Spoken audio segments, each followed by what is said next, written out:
Knicks go to Atlanta, and unfortunately, we were not able to get the Hawks back for stealing home court the way that they did in Game 1. Tough loss today. Julius Randle started off okay. You can see he was more aggressive. Got to the rim, took some crazy shots, but still ended 7-19 for the field, 23 points, 10 boards. And a rough foul that Danilo Gallinari didn't like. Neither did Scott Foster and the referees. RJ Barrett played a lot better in this game, 21 points, 53% from the field. But nonetheless, the Knicks got smacked up by the Hawks in Game 4. Must-win game. Nothing else to it. But it is what it is. Wrong screen. Starting off terribly with your boy CK. Next to Ashley Moss here, KnicksFanTV. Brought to you by Manscaped. And yeah, rough loss after a Game 4 that was needed. Like I said, they stole Game 1 from us in the Garden, so we were hoping to come into this one and steal one back in State Farm Arena. But we unfortunately did not. Ashley, how you feeling? Not great, CK. I've been better. Yeah. For a multitude of different reasons. I mean, for starters, you work for home court advantage not because it's supposed to be easy to win on home court, but because it's almost supposed to be a guarantee, right? You're playing in front of your home crowd. You're playing on your own court. You're familiar with how it works in terms of, the feeling of the court, the vibe, everything like that. The Knicks, fumbled that bag. And that would have been a difference maker in this series because what had gone down in Atlanta would not have been a make or break situation for you going into Game 5. The series would be tied, right? So, the Knicks allowed, and when I say the Knicks, Julius Randle, RJ Barrett allowed the intensity of the Garden to get the best of them. And in effect of that, in spite of that, didn't get the job done. You know what I mean? They didn't do what they had to do in Game 1 at home. So now you're in the situation. And it's always hard. I don't really care how many Knicks fans travel to Atlanta. It is always hard winning on the road. They say a series doesn't start until somebody loses at home. And the Knicks did that in Game 1. So it's that situation that's frustrating because it didn't have to be this way. It's also Julius Randle has just not been showing up. In the beginning, Game 1, I believe that Game 1 sets the vibe, the tone for the series, right? So I know he was nervous. I know, your first playoff series, it's okay. You get it. But it's a little odd to me to be so affected by the way he was affected when you're at home. You know what I mean? I don't know if you feel the same way, but 100%. I feel like the nerves... I totally understand the nerves aspect. I get nervous sometimes whenever I have to go live on TV, especially if it's my first time on a certain network. That's happened to me. But next game or after a few minutes, you're kind of in it and you feel comfortable. So I understand, the first quarter, maybe having some nerves at the Garden, but you're playing at home. These fans are there for you. There's no oppositions in there. The ops aren't in there looking to take you down. You're playing in front of family. So it should have been a level of comfort that I don't know why he didn't have. I don't understand why nerves got the best of him at the Garden. I would understand it more if he got nervous Game 3, Game 4 here in Atlanta. But the nerves aspect, I'm having a hard time understanding why you're nervous at home. I don't know if you feel the same way about that. Yeah, 100%. I mean, to be completely honest with you, Game 1, I was fully expecting that. We had been doing some pre-series shows and on my own channel, stuff like that. I full-heartedly expected him and RJ to have a bit of the jitters in that first game because, look, man, but for the entirety of a game? No. I understand the first quarter, but the whole game? For Game 1, I'm talking about just Game 1. I'm not talking about for both games. I'm talking about just Game 1. I mean, it could have been expected. I mean, look, we're not only are we jumping from what 3,000 fans to 15 in a span of a week. You know what I mean? And especially for this team that was playing so well. I'm not saying that they would not have played this well if there were not fans in the stands. But at the same time, it makes a difference because this team right here, the majority of this team did not get to taste the feel, the power, the energy of the Garden as they did in that first game, and knowing that everybody was there. You're hearing the MVPs at a louder scale for Julius Randle. You're hearing, the RJ Barrett chants, so on and so forth. So it was expected to me, in my humble opinion, that there was going to be jitters in that first game coming from RJ and Julius Randle. And I even threw Quickly in there, but he said, no, I'm good. You don't worry about me, CK, because he played good in game one. But that was it. I thought it was going to be a wrap there. Julius Randle said it himself. He was rattled. Come into game two and have a better game. And then, yeah, you could just see it's just been a weird series from home court to in Atlanta. And even tonight, where I feel like he played a little bit better, it still wasn't to form. To be completely honest, I feel like, and John Collins kind of hinted at it after, I think, game three. The simple thing is they just got in his head and they're letting Julius be emotional. And unfortunately, that's just been who he's been his entire career. I've got a bunch of Laker fans who's been hitting me up like, yeah, damn, it looks like y'all getting that purple and gold Julius now in the playoffs and looking like the same Julius you guys had before, because it's true. I mean, John Collins says something, Julius Randle's in his ear saying something else, not worried about his game on the court. And it goes from him to Trae Young, who's they're trying to get in his head, and unfortunately it looks like it was working up until this game. So I'm right there with you. That's even more of a reason why I'm confused. That's what I was just gonna say. As to why he Right. got in his own head at Right. home. Right. I totally understand when you're on the road and they're chanting Julius is overrated, and Right. they have all these different chants that they do when you're at home. Regardless of how many Knicks fans showed up in Atlanta, you're still not home, so you're still gonna be the minority in the situation, right? But to get that frazzled and not feed off of the energy of people who are there for you. There's nobody there who's going to, say you're overrated and get that chant going. That's not going to happen at home. So for me, I expected more of the nerves in the beginning of game one, but I expected him to be able to play through it and feed off the energy from the crowd and use that to kind of have one of his best games. And if anything, I expected the nerves to happen more in Atlanta when you're in an environment where people are booing against you or chanting things that are, getting in your head. But for game one and game two to not be two of Julius's best games in this series is troubling to me, because that's where you're supposed to play your best basketball, when you're home, when you're able to play in front of family and friends and fans. And it didn't go that way. And that's concerning in itself. It's also concerning that there are aspects of his game. And again, I don't agree with people who are saying, Julius is overrated and Julius is this, Julius is that. Yeah. I don't believe in that. I think you can't finesse an entire NBA season. And what Julius Randle has done in this NBA season cannot be ignored and it cannot be discredited. So we're not going to do that. But there are aspects of his game that are not translating into the postseason. And there are aspects of his game that he's not, and the things that he can do well are also not translating into the postseason. And there's a disconnect there. And if you watch it, there's a lot of, I don't know, there's a lot of things that are just not making the translation. And again, we said this before the series even started. The postseason's different basketball. The game changes, and people think I'm crazy when I say that. The game completely changes. And there are sometimes the things that you can get away with, that you can do, like you can do well, you can do with ease in the regular season that you can't do in the post. And I think Julius is learning that the hard way. I don't think he's overrated. I don't think he's all these negative things people are saying about him. I just think that there are aspects of his game that he has not mastered enough. And there are aspects of his game that are also weak spots that are translating, and each has a different effect on what he's able to do in this series, in addition to nerves. Yeah, 100%. You can easily tell the shot's not hitting the same way. And to your point that, playoffs are a different beast than the regular season, that was something that I had mentioned halfway through the season, being as excited as we were about his numbers jumping up, especially from the three.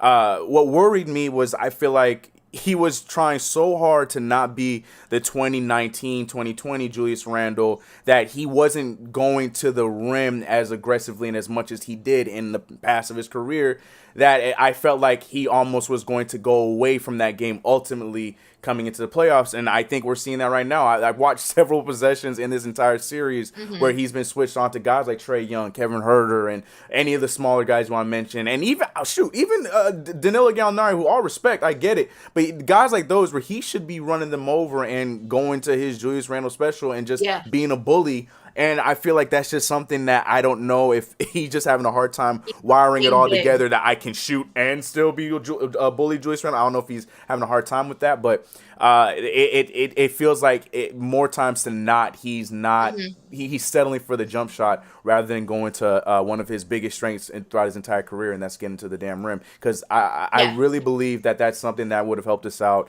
up until this game, is if him, RJ Barrett, I mean, we see Derrick Rose doing it any way he can, whether it's the floater, push shot, around the rim, Derrick Rose old 2010 layup packages, he's getting to the rim. So I feel like guys that are as strong as RJ Barrett and Julius Randle, they should be doing the same thing.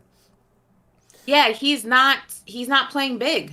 Yeah. He's not playing his size. And I think, and also he has some habits that work again in the regular season that you can't do in a playoff series, because you only have a certain amount of games to get it done, right? So when you are someone who is not being able to deal with being double teamed, and you don't understand the concept of passing the ball when you don't have an open shot, and you have the mentality that you always have to be the one to take the shot, and you always have to be the one who has the ball in your hand, you can get away with that kind of mentality in the regular season, when if you lose a game, you have in this case 72 more, 71 more to go ahead and play, right? In the playoffs, you don't have that luxury, because every game counts, and I think he has bad habits that he has to break, because when you get into the postseason, a lot of the stuff you could do, like we said, in the regular season, you cannot do. Julius cannot play small.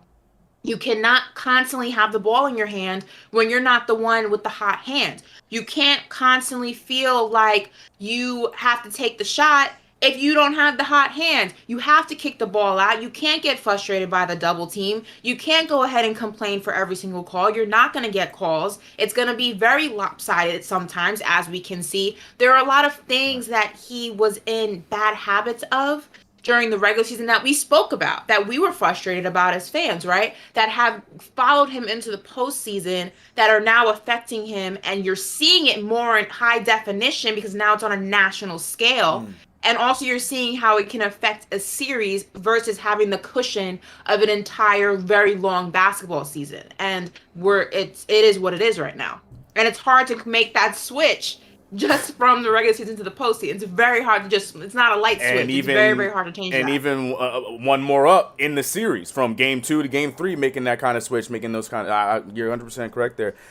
It's your boy CK2K, Ashley Moss, to my left, right. I don't know what it is on y'all screen, but on your right. Yeah, okay, cool. I'm all right. But yeah, we're here holding it down. CP will be here shortly. As you guys know, he was in attendance of the game tonight, which leads me to this first super chat by Fat Boy with Kicks, who dropped $5, who said, "So no one gonna talk about the elephant in the room, huh? Every game CP goes to, the Knicks lose. Check the tape." I ain't gonna put that on CP. I'll put it on the fact that for the first time all series, I put on my damn Kevin Knox jersey, and lo and behold, Kevin Knox gets put on the court when we're being blown out. So I'm gonna take the blame for this one. Y'all can put the blame on me. Don't put it on CP. Don't do that. Charlie Correa saying with $10, appreciate you, bro. He says, "I don't understand how we didn't take advantage and switch on Trae."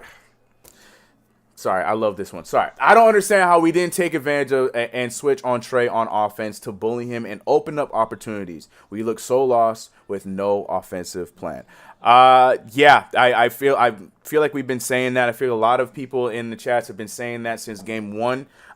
We don't take advantage of it. Just like I mentioned, and Julius Randle's not the only one. There's been opportunities where you get switched on. The only person I feel like who's taking advantage of it consistently was Derrick Rose. Derrick Rose, obviously, from the jump, he's not. Trae Young's not guarding Derrick Rose from the jump like that anymore, especially since he's been in the starting lineup. But the times where he does get switched over to him, you see that ball get to Derrick Rose so fast, and it always leads into a float shot or something around the rim. Derrick Rose takes advantage. But Julius Randle, R.J. Barrett a few times too. Reggie Bullock, who could shoot over him. Like these guys, I don't feel like they're making him look a lot better defensively than he truly is, and that's something I completely agree with that we should be taking advantage of. And not until Taj Gibson and him got into a little bit of a spat, argument, a confrontation on the court. Taj Gibson finally took advantage of him the one time he got switched over. But I completely agree. Yeah. We got to take advantage of that for sure. So I mean, blame is definitely on Julius Randle, but I mean, Tibbs can go ahead and take some of this blame too for a variety of different reasons. Yeah. I don't understand the rotations. Again, we're going back to old habits. There was a moment in our season where the rotations were working, where it was like a philosophy: if it's not broke, don't fix it. We were winning; it was good.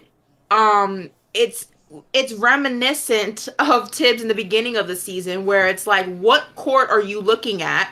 What game are you watching? Because it's not what we're seeing as fans. It's not what we're seeing in the stands. You know what I'm saying? It's almost like it's a different. It's like I compare it to the Upside Down. It's just like a different reality of he's getting out coached.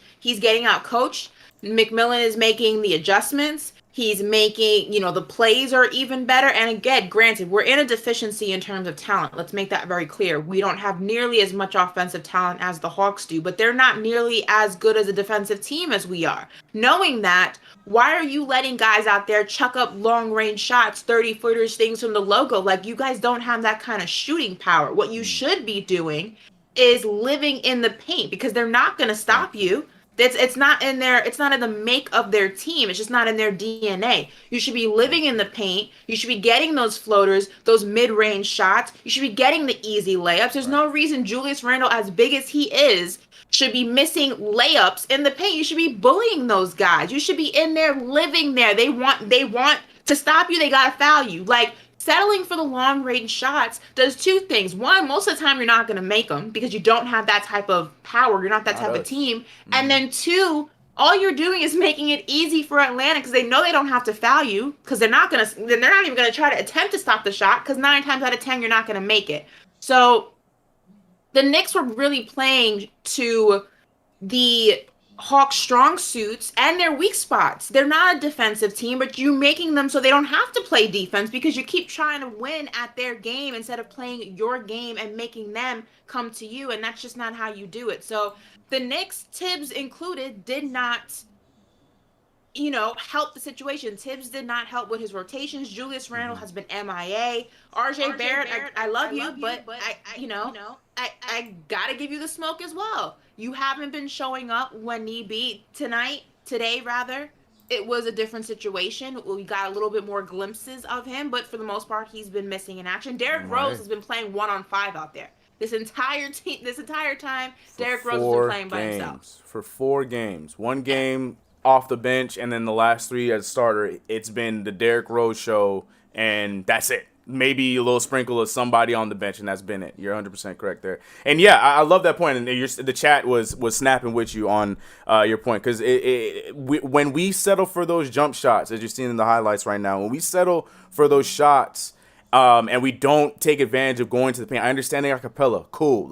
You're right. I get that. But there's still, Derrick Rose is having no problems finding a way to get to the paint with Capella, with John Collins, with any of those guys in there. And if he's not having a problem with it, I get he's crafty with it, then guys like R.J. Barrett and Julius Randle, who've been doing a good job with it, that's actually their game. They should be doing the same thing. I completely agree with you, because when we settle for those shots and we miss them, because let's be real, we aren't shooters like that we only make the damn job easier for the Hawks, and we saw that today.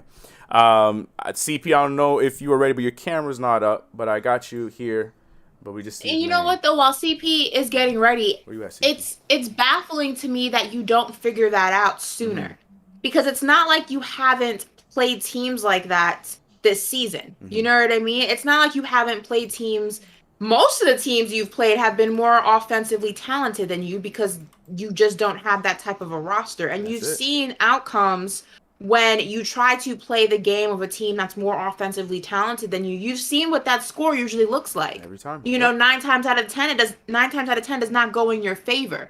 So why you would go into this situation playing that same game, knowing the outcome, is going to be what it's going to be. It doesn't make sense. Like, why aren't you making those adjustments? Why aren't you saying, bringing your team to the side and saying, look, you guys got to stop trying to settle for these three balls. I need you to live in the paint. That is our bread and that's our butter. RJ, why are you settling for shots from the logo? Live in that corner. That's what you do. It's just making something that you already know what the outcome is possibly going to be harder than it has to be. And that's the most frustrating part. Yeah. 100%. I couldn't agree more. CP, what's good, man? Coming back. Yeah, we can hear you, bro. We can hear you. Live and direct. Yes, sir. In Atlanta. Yo, the super chats, the chat coming for you, bro. They're saying it's your fault, man. They're calling you a jinx. Bro, I gave y'all the most epic win in Madison Square Garden history. What are you talking about? I was out there. We shut down 7th Avenue. I've been at every game. I was at the only game that we won. I was at the Spurs game that we won. Listen. You were at 3 games that we lost, though, so. Listen, we calling out me. We calling out Randall. We calling out this. Listen, I said this on the show before that. I'll say this now. In the series, the better team is prevailing. And right now, it's the Hawks, man. They are the more talented team. They are giving us the business. They are beating us in every facet of the game. Offensively, defensively, rebounding, coaching. They have the more dominant team. We just have to face the facts. We have reached our pinnacle, which is not bad. We have made it to where we can make it to. We've overachieved with Randall, with Tibbs. They did a great job this season. I'm not going to throw Julius under the bus like many have because we've said it all year that he is a 1B player, or maybe a 2A player. We need more firepower. You know what I'm saying? We've always known that we need more at the point guard position. We know that we need more at the wing. And that's showing itself through this series. And so, there's only so much that we can do to try to win this series. At the end of the day, the Hawks have been the better team, and they're showing that. The Knicks have been the better team in one half of basketball. And that was the second half of game 2, where they came back and one of their defense was on the point. But the fact remains is that they have a triple threat from the point guard position, something that we've been starving for. D Rose is D Rose. He's our guy. But he's not our point guard of the future. We cannot go into next year with him as a starting point guard. We need the starting point guard. You got 0 points from Reggie Bullock at the 3. RJ did what he can do, but, he missed wide open shots. Bullock missed wide open shots. And what happened when the Hawks had their shots? Gallinari came back with a vengeance. Bogdanovich has been a beast. Collins himself went on a 7-0 run in the second quarter. They opened it up in the third quarter. You have Herter. They have too much firepower for us to try to stop, man. It's just that, I've been to every game. Listen, I will agree with you and I think it's hard. I think it's hard to not agree with you in terms of, the Hawks having more offensive power. Stevie Wonder could see that, you know what I mean? That it just is what it is. But this is a team that we are evenly matched with because we have what they don't have, and that's defense. And we're not even playing to our strengths. So that's the frustrating part is we already know we went into the situation with a deficit, right? Because we're not offensively talented like the Atlanta Hawks are. That just is what it is. But it's frustrating to go into a series and watch these games unfold and you're not even playing to what you do have. And that's a strong defense that makes it hard for people to score. That makes them have to go ahead and work a little bit harder, take shots that they may not want to take. You're not even doing that. You can't cover everybody. You got to understand something. This Knicks defense, what Tibbs is trying to do, he's trying to take away the high percentage shot. That's a 2-point shot and trying to avoid drawing a foul, right? So you're going to give up 3-point opportunities. Yes, your rotations have to be crisp. I understand that. But you're going to give up 3-point opportunities. But what the Hawks have is they have the firepower to convert. Whether it's Collins, Gallinari, Herter, Bogdanovich, Trae Young. I just gave you 5 people. Hunter, that's 6 people that are better 3-point shooters than anyone that the Knicks have on their roster. You can't shut down everybody. I understand our defense has been lax. I understand we're giving up a ton of 3-point looks. But when we have our 3-point opportunities, our open ones, we're not hitting them. When they have theirs, they're hitting them. And it starts with their point guard, who we have not been able to stop all series. Yes, you're going to start D Rose, but you're going to give up a ton defensively. You're going to try to trap Trae? Okay. The lob is over your head to Capella. He's got Collins on the wing. He's got Hurt on the wing. I hate to sound like it's KnicksFanTV over here, but after having watched 4 games in a row of these two teams matching up, their offense is very good. This is a team that went 27-11 under Nate McMillan to finish the season. Hunter, as I said all season, he's going to be the X factor. He took Julius one-on-one. Then they have Capella shadowing Julius, to cover his drives. On top of that, the Knicks have not been a good team finishing at the rim all year, whether it's against the Hawks or any other team. So, listen, I understand we're trying to find answers, but I just feel like at the end of the day, we've come up on our number. We faced our number, and the Hawks just have our number. Maybe we can win at the Garden. Maybe Wednesday we can win at the Garden. I sure hope so, to make a series out of it. But I just feel like the talent is prevailing. Kenny Payne said on TNT, he told Charles Barkley, this is a series of skill versus will. The Hawks have the more skilled players. The Knicks have will. Our will has gotten us here to the 4th seed. But if we did a draft, I just said this on the previous stream, if we did a draft of both teams, you're going to take Young first, you're going to take Julius second, D Rose third. How many more plays are you going to pick before you get to RJ? Realistically. I just feel like the Hawks have a more talented team. And this is why but I don't think anyone doubted that, though. No one ever doubted that. But no one ever, I don't think anybody ever doubted that the Hawks had a more talented team. I don't think anybody in this chat doubted that the Hawks had a more talented team. But it's frustrating to watch the team fall apart at the seams, and they're not even doing what they can do. Like, if you watch the games, we're not even doing the things that we do well. None of it. It's like every single thing that you have somewhat mastered, have somewhat been able to do at high efficiency, you have just completely thrown out the window. It's not so much about being, and again, going back, I'll say this again so people who just got in the chat can hear me. I am 100% aware of the fact the Atlanta Hawks are more talented, and I said that this was going to be a fight. We're evenly matched in the sense of what they don't do well, we do better, but they're also a lot higher up on the offensive talent scale than we are. So it was going to be somewhat evenly matched, but still a little bit uneven, if that makes sense. But it's frustrating to watch a team go into each game and just not play any type of remnants of what got them there in the first place. Because I feel like had it been the case, games wouldn't be such blowouts. And we barely won game 2. Let's be honest. We barely won game 2. And it's frustrating to just watch a team not even compete. I mean, we're not even competing at this point. This game that just happened was a disaster. It doesn't even look like your body's on the court, but mentally your mind's someone else, and that's frustrating to watch. It was ugly. You can only play but so much defense. At the end of the day, you've got to be able to match that offense. Of course. But we're not playing any CP. Yeah, but we don't have the firepower, though. We don't have it. We don't have it. My fault. My voice is going, but we don't have it. We just don't have it. I wish I could, pull a rabbit out of a hat. You had 0 points from IQ. You had 0 points from Bullock. Those are our top 3-point shooters. Burks hasn't been good since game 1. Mm-hmm. How much more? We don't have the productivity to keep pace. Yeah, I agree with both. Look, you're right. It all comes down to the fact that we got to match them scoring like that. I mean, we got to at least keep up. I can't say match. I don't think we have that to be able to match them scoring. But at the same time, I'm with Ash on this one because we didn't. Our defense, we're not playing to our strength, and when we don't play to our strength, we look like the team that we saw here today. We were not playing to our strength. We're seeing too many open shots, and you're right. They got the dudes, they got all of that, and the chat saying the same thing. You're 100% correct. But at the same time, if we're leaving them open, it's going to shine a lot more. And then on top of that, if we're settling for making shots with them just putting their hand up in our face rather than trying to get something else going for us offensively, we're playing into their strengths and we're making them look a lot better. I will not argue with either you guys or the chat on the fact that they have more, more artillery, more talent, whatever you want to call it as it is. Sure. But at the same time, if we're not at least giving ourselves that fighting chance by playing the way that got us to this 4th seed, then we're going to look bad.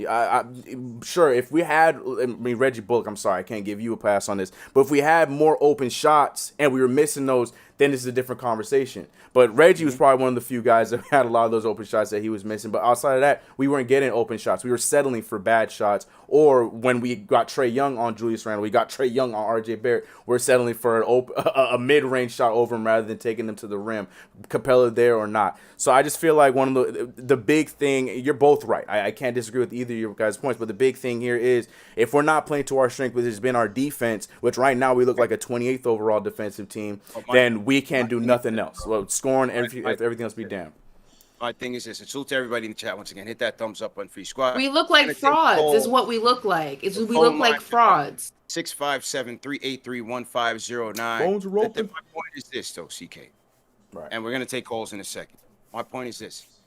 All season long, we have given up a ton of three-point attempts. That is the style of our defense. Okay. Check the numbers. Check the rank. Check where we rank in terms of opponent three-point attempts against. We're up there because our defense allows it. We give up a ton of open threes. We've been doing that all season. The difference is you're not playing teams throughout the season where one team's better, one team's worse, one team's better, one team's worse. You're playing a team that is consistently good at knocking down the three-point shot. When the point guard is putting pressure on the defense by himself, by being able to get higher percentage shots with the floater, with the layup, with the lob over the top, you're going to help in that direction, and you're going to leave the lower percentage shots open. The problem is that they have guys that can knock it down. That's just my point. So there's only so much defense you can play. At the other end, you're going to have to match that. And I just feel like the Hawks' defensive schemes on Randall has been effective. He hasn't been good. I give you that. RJ hasn't been great. I give you that. But at the end of the day, their offense is outshining ours. And this is why we're down 3-1. But we know. But here, I mean, then help me figure this out, because I, again, 100% agree with you. Again, 100% agree. The Hawks are more offensively talented. But going back to the one point of you're just not playing what you can do well. You're not even manifesting and utilizing that. But also, there's no reason already in the offensive deficit. Why are you missing layups? Why are you missing floaters? Why are you not drawing fouls? Why are you not taking advantage of turnover points? Why are you, like, I completely understand being, in the deficit when it comes to offensive talent. I get it. But if you look at some of these games and you look at the numbers, you're not even doing the fundamentals okay. You're not even fighting in that capacity. You're going out there and you look just like a jumbled mess of a team that most people would be like, how the hell did they get to the 4th seed to begin with? You have abandoned every single fundamental of basketball in this series unnecessarily. You already are in a deficit. Again, already in a deficit because the Hawks are more offensively talented, but you can't even do the basics. That's the frustrating part. Defensively, they've been good. Listen, I've been at every game watching this team. Defensively, they are good. When you put Hunter in there and you have Collins and you have Capella and you have whoever and Bogdanovich, it's a lot of wingspan in those passing lanes. Of course, but you can't do the basics, CP. But they're missing wide open shots. The Knicks are missing a ton of open looks too. We have to have perfect games against this team, and we're just not having them. I agree. That's the big part right there. That's the unfortunate part. We got to play perfect. Yeah, we got to play perfect to match their okay. I'm not even talking about perfect. Listen, taking wins and losses out of the equation. Take that out of the equation right now. I'm not even talking that far ahead. I'm talking about perfect games so that we can go ahead and get wins. I'm just talking about going out there and looking like somewhat of a cohesive basketball team, doing the fundamentals of that. I'm not seeing any of it. It's just not happening, and that's what's frustrating. It's one thing to lose, right? But it's another thing on how you lose, and we're losing in a way that's just disgusting to watch. As not only a Knicks fan, but a fan of basketball, you're completely falling apart at the seams every chance you get, and it's frustrating. I'm with you, Ash. I'm with you 100%. I'm here. It's tough to see us get swept in these 2 games that we're out here, man. I wish it could have been a better result. I'm telling you. I'm telling you. So to everybody in the chat, once again, hit that thumbs up on Free Squad. I see a lot of super chats coming in. I want to shout out. Above the Rim sends a $50 super chat. He says, we wasted 3 games with Derrick Rose, gave it his all, should have used the big 4 teams to your advantage. Why not play the young guys who want to run? Anytime we run with the young players, it's a breath of fresh air. Proud of Obi. So salute Above the Rim sends a super chat. Paul Robinson also sends a super chat. He says, CP, if Randall dropped 20 on 40%, we win game 1 and maybe game 3. We didn't have to be perfect. Randall just had to hit open shots at the least. I understand that, but when do we give the other team credit for their defensive schemes? That's what I'm saying. I think it's a two-way street. Man. Obviously, Randall has to be good, but I think their schemes are also good. just have them watching. I Like think we these said teams are last also- show, they don't have to change nothing. They just keep playing us the same exact way because we ain't making it harder on You them. can't stop it. Yeah, exactly. You're not making why fix what's not broken? You're not making the adjustments to stop them. So why do I have to go ahead and change anything about what I'm doing offensively or defensively? It's working. You can't stop it. So whatever. I mean, I don't blame them. Salute to the Rhyme Animal, Chuck D. Everybody throw a hashtag PE in the chat to salute the legend. He says, I can't buy the fact that the Hawks have more firepower, and that's it. They hit the shots in their gym. Nate Mack made them two-way players. Sixers have more talent than ATL, but they can't do it. That can't do it alone. D's got to be tougher. Salute to Chuck. I just feel in this series, they do have the talent, man. I just see it, man. Let's go ahead and go to the phones. Let's go to the phones. Ron from Baltimore is up first. Ron, how you feeling, bro?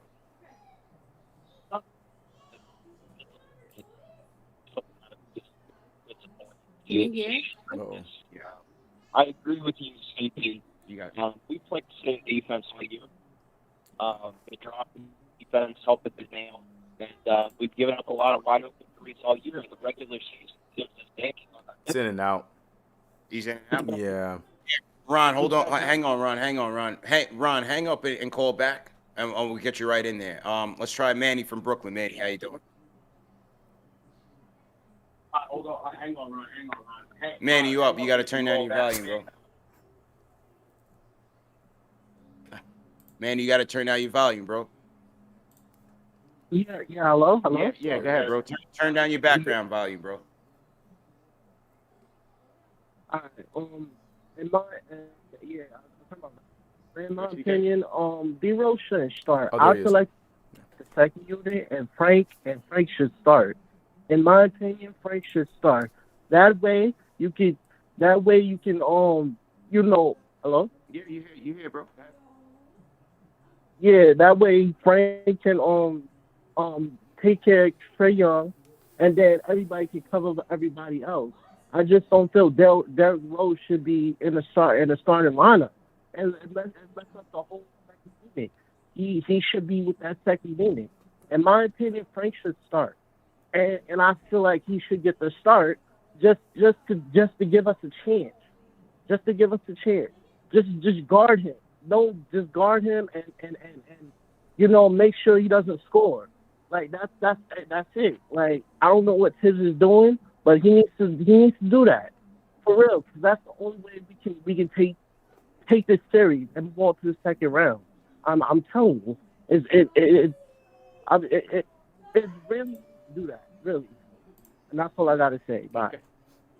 All right, appreciate the Yeah, call. that was going in and out for me, CP. Can you give us the cliff notes? No, Because we yeah, couldn't hear that. He basically said that he was hoping that Frank would get in and start. Not so maybe that did that not come out through the chat? Did the chat not hear that? No. Only you heard it. Yeah. Yeah. Okay. You guys should be able to hear that. All right, hang on one second. Hang on.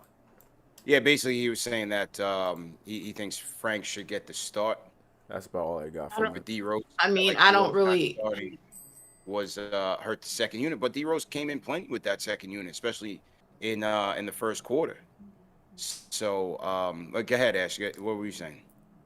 I mean, I get it. I don't agree with it per se. I mean, I said last show that I felt like Frank should have started just so that it could, allow, like he said, D-Rose to stay with that unit. But like you said, he came out playing with that unit, so it doesn't really make a difference. And again, I don't really think who starts who. I don't really think that's going to change the outcome of these games. I really don't feel like that's the top priority list of the list of priorities of what is going to make or break this series. Like you said, offensively, we're just out manpowered. You know what I mean? But that's not going to stop who you start and who you don't start has no bearing on what's happening on that court in terms of just doing the fundamentals. So I don't really think at this point in the game, it has anything to do with what's happening. Unfortunately, yeah. I really don't. And I also think, another area where they're killing us, where we've never been good all year or consistent all year, is in transition. Whether it's off of our terrible play or terrible shots or off of rebounds, they get it out and going in transition. Whether it's Trae running the break, Bogdanovich running the break, so on and so forth, they can kill us in so many ways, man. It's very difficult. Yeah, we had a couple moments in this game out in transition, off some steals and so on and so forth. But we've got to do it at a lot more when our offense is just not up to speed. And so, with the Frank thing, people are looking for Frank to start. That's never going to happen. Every time Frank started this year at the point, it's been a disaster. I look at the San Antonio game as a prime example. Tibbs isn't going to go that direction. I still think that he should get some minutes in the That's all I rotation. asked for. Yeah. 30 minutes for Bullock might have been OD, especially when he gave you Right. 0 on the offensive end. I think Frank could have gotten in there a little bit, but at this point, this is what the coach is looking at in terms of his rotation. Yeah, I think we're past the whole Frank Ntilikina starting situation now here. We're about to go into game 5, but I still don't see why he's not getting more than 20 seconds, or I guess now with garbage time he played a few more minutes in this game. He definitely should be a part of, because when we're trying to find an answer for slowing down Trae Young, and Frank Ntilikina has not been at least a thought of that equation. Even whether I'm talking about like game 2, like before this point, we haven't really thrown it out there and tried it. I'm not saying he should start. I agree with you on that. I don't think, like I said, that's gone. But the fact that we haven't really capitalized or even tried it at all, when we know that Frank Ntilikina has had a good history of guarding Trae Young, even if it's going to be in short spurts, we should at least have tried it. But I don't know. I don't see him making that adjustment at any time now going into game 5. So I don't know. We'll see. I don't see it. CK, speaking of game 5, do you have that screen ready with the banner? So I could just do the. Yeah, I got you. Yeah. All right. Just let me know when you're ready. You're to go. good, bro. So to everybody in the chat, once again, hit that thumbs up button for your squad. Speaking of game 5, we are giving away 2 tickets to game 5 plus a $200 gift card to the game. And once again, that is sponsored by our guys at Forzano Law Firm. Salute to my guys, Anthony and David, Forzano Law Firm. Make sure you guys go out to KnicksFanTV.com and sign up, because we'll announce the winner on Tuesday at 10 p.m. on a special live stream. And that is, once again, 2 tickets, vaccinated only, to game 5 plus a $200 gift card to the game. And that game is on Wednesday at 7:30 p.m., Wednesday, June 2nd. So make sure you guys are signing up. TM and Dave, make sure you guys throw the link to the giveaway in the form so everybody can sign up. Shout out my guy Rodwell Jeffrey, who came to game 2. He was a game 2 winner and had the time of his life. And hopefully the Knicks pull it out with a win. So Knicks fans, if you guys have been injured in an auto accident, motorcycle, construction, slip and fall, trip and fall, nursing home abuse, or more, start your path to recovery and monetary compensation with my guys at Forzano Law Firm. Call them up, 718-372-1397. Ask for Anthony and David. Tell them CP the Franchise sent you. And they offer free consultation and free representation unless you get paid. So once again, the number is 718-372-1397. You can also go to ForzaноLaw.com for a 24-hour live assistant. And you can go to their office, 271 Avenue U in Brooklyn, 1 block from the F train. So shout out my guys, Anthony and Dave, for sponsoring this giveaway once again. Make sure you guys sign up for it. And head over to MSG, man. Head over to MSG and support those Knicks as we try to get back into this series 3-2. All right, let me get back to Ron from Baltimore. Ron, you back up next, man. Yeah, it sounds better now. How you doing? Yeah, I know we're all disappointed. Couple of things. This is the defense we've played all year, to your point, CP. I mean, we're not going to change who we are now. I mean, we've had a drop defense where we help at the nail, and we've given up a ton of wide open threes. This is just a bad matchup because this team hits everything. Yeah. I mean, my whole thing with Tibbs is this. Look, adjustments are made in the postseason. This roster is limited. We got to be more versatile. We got to get more versatile players. My issue is I would have tried, now looking back at the regular season, and to be fair to Tibbs, we were winning. But we needed to experiment with small ball lineups in the regular season more with Obi. We needed to, if we were going to start Rose, and I understand why he did it, but if we were going to do that, I would have preferred getting 10 games in the regular season to get him ready and more chemistry. Because our whole regular season was based off of effort and chemistry. And to me, it's kind of like the Bucks, CP, last year, where they played the same way and they got swept. This year, they've tried completely different things on defense. They're multiple. They can do different things, and they're having a much better playoffs. I get it, the Bucks roster is much better than ours. I'm just saying, I think these are things that we, looking back on, have hurt us. Overall, though, I'm still very proud of the team. RJ played well. I want to just say that about RJ. Thank you. I was proud of how he played today. He was aggressive. He got out in transition. RJ did what I wanted him to do. Randall missed shots. The turnovers unacceptable. Led to threes the other way. Yeah. Swung the game in the first half. Killed us in I thought he got better looks. CP. But overall, I'm proud of this team. This team will get better. I just think there's a lot of things in the regular season next year that I think we need to see with better personnel so that we can be more ill-equipped to beat this type of team. Thanks for the call, Ron. Definitely thanks for the call.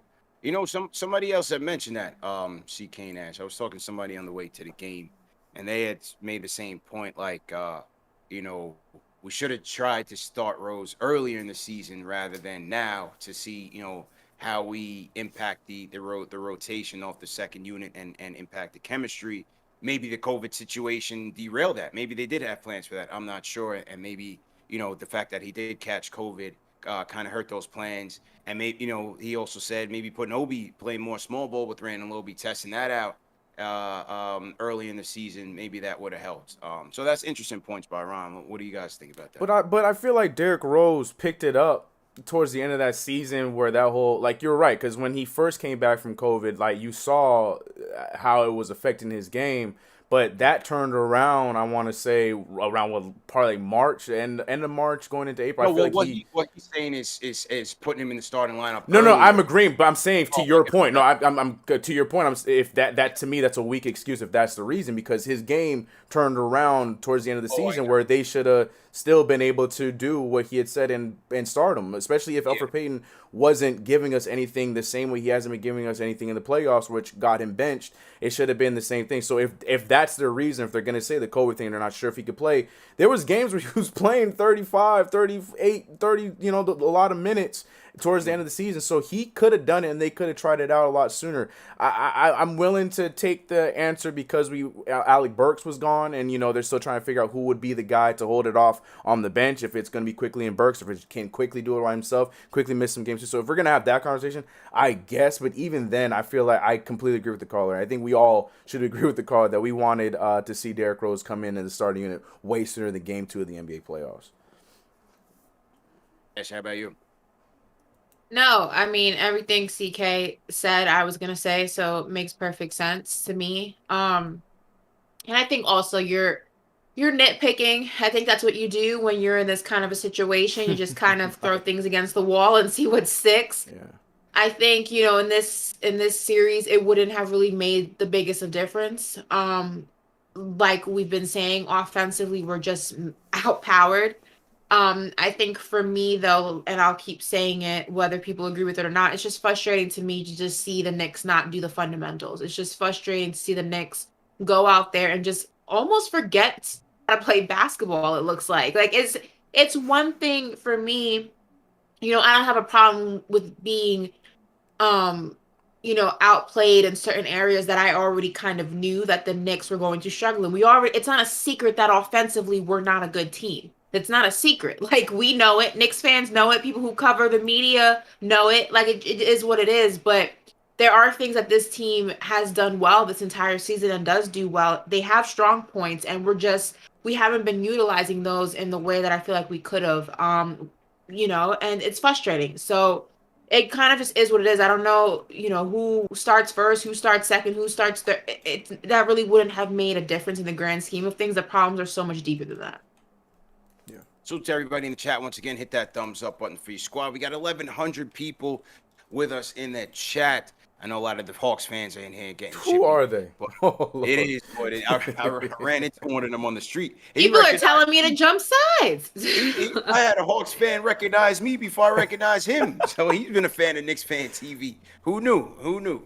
But, yeah, they're in here talking. It is what it is, man. If you guys are new in the chat, leave us a hashtag new. We will shout you guys out.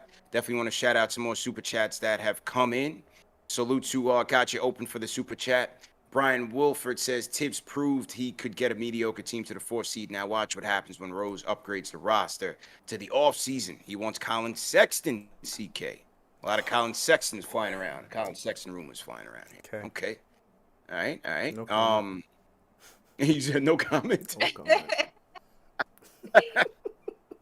Shout out to Son from Brooklyn. He says Ash is right. The Hawks have more offensive firepower than the Knicks, and they are not making Trae Young play defense.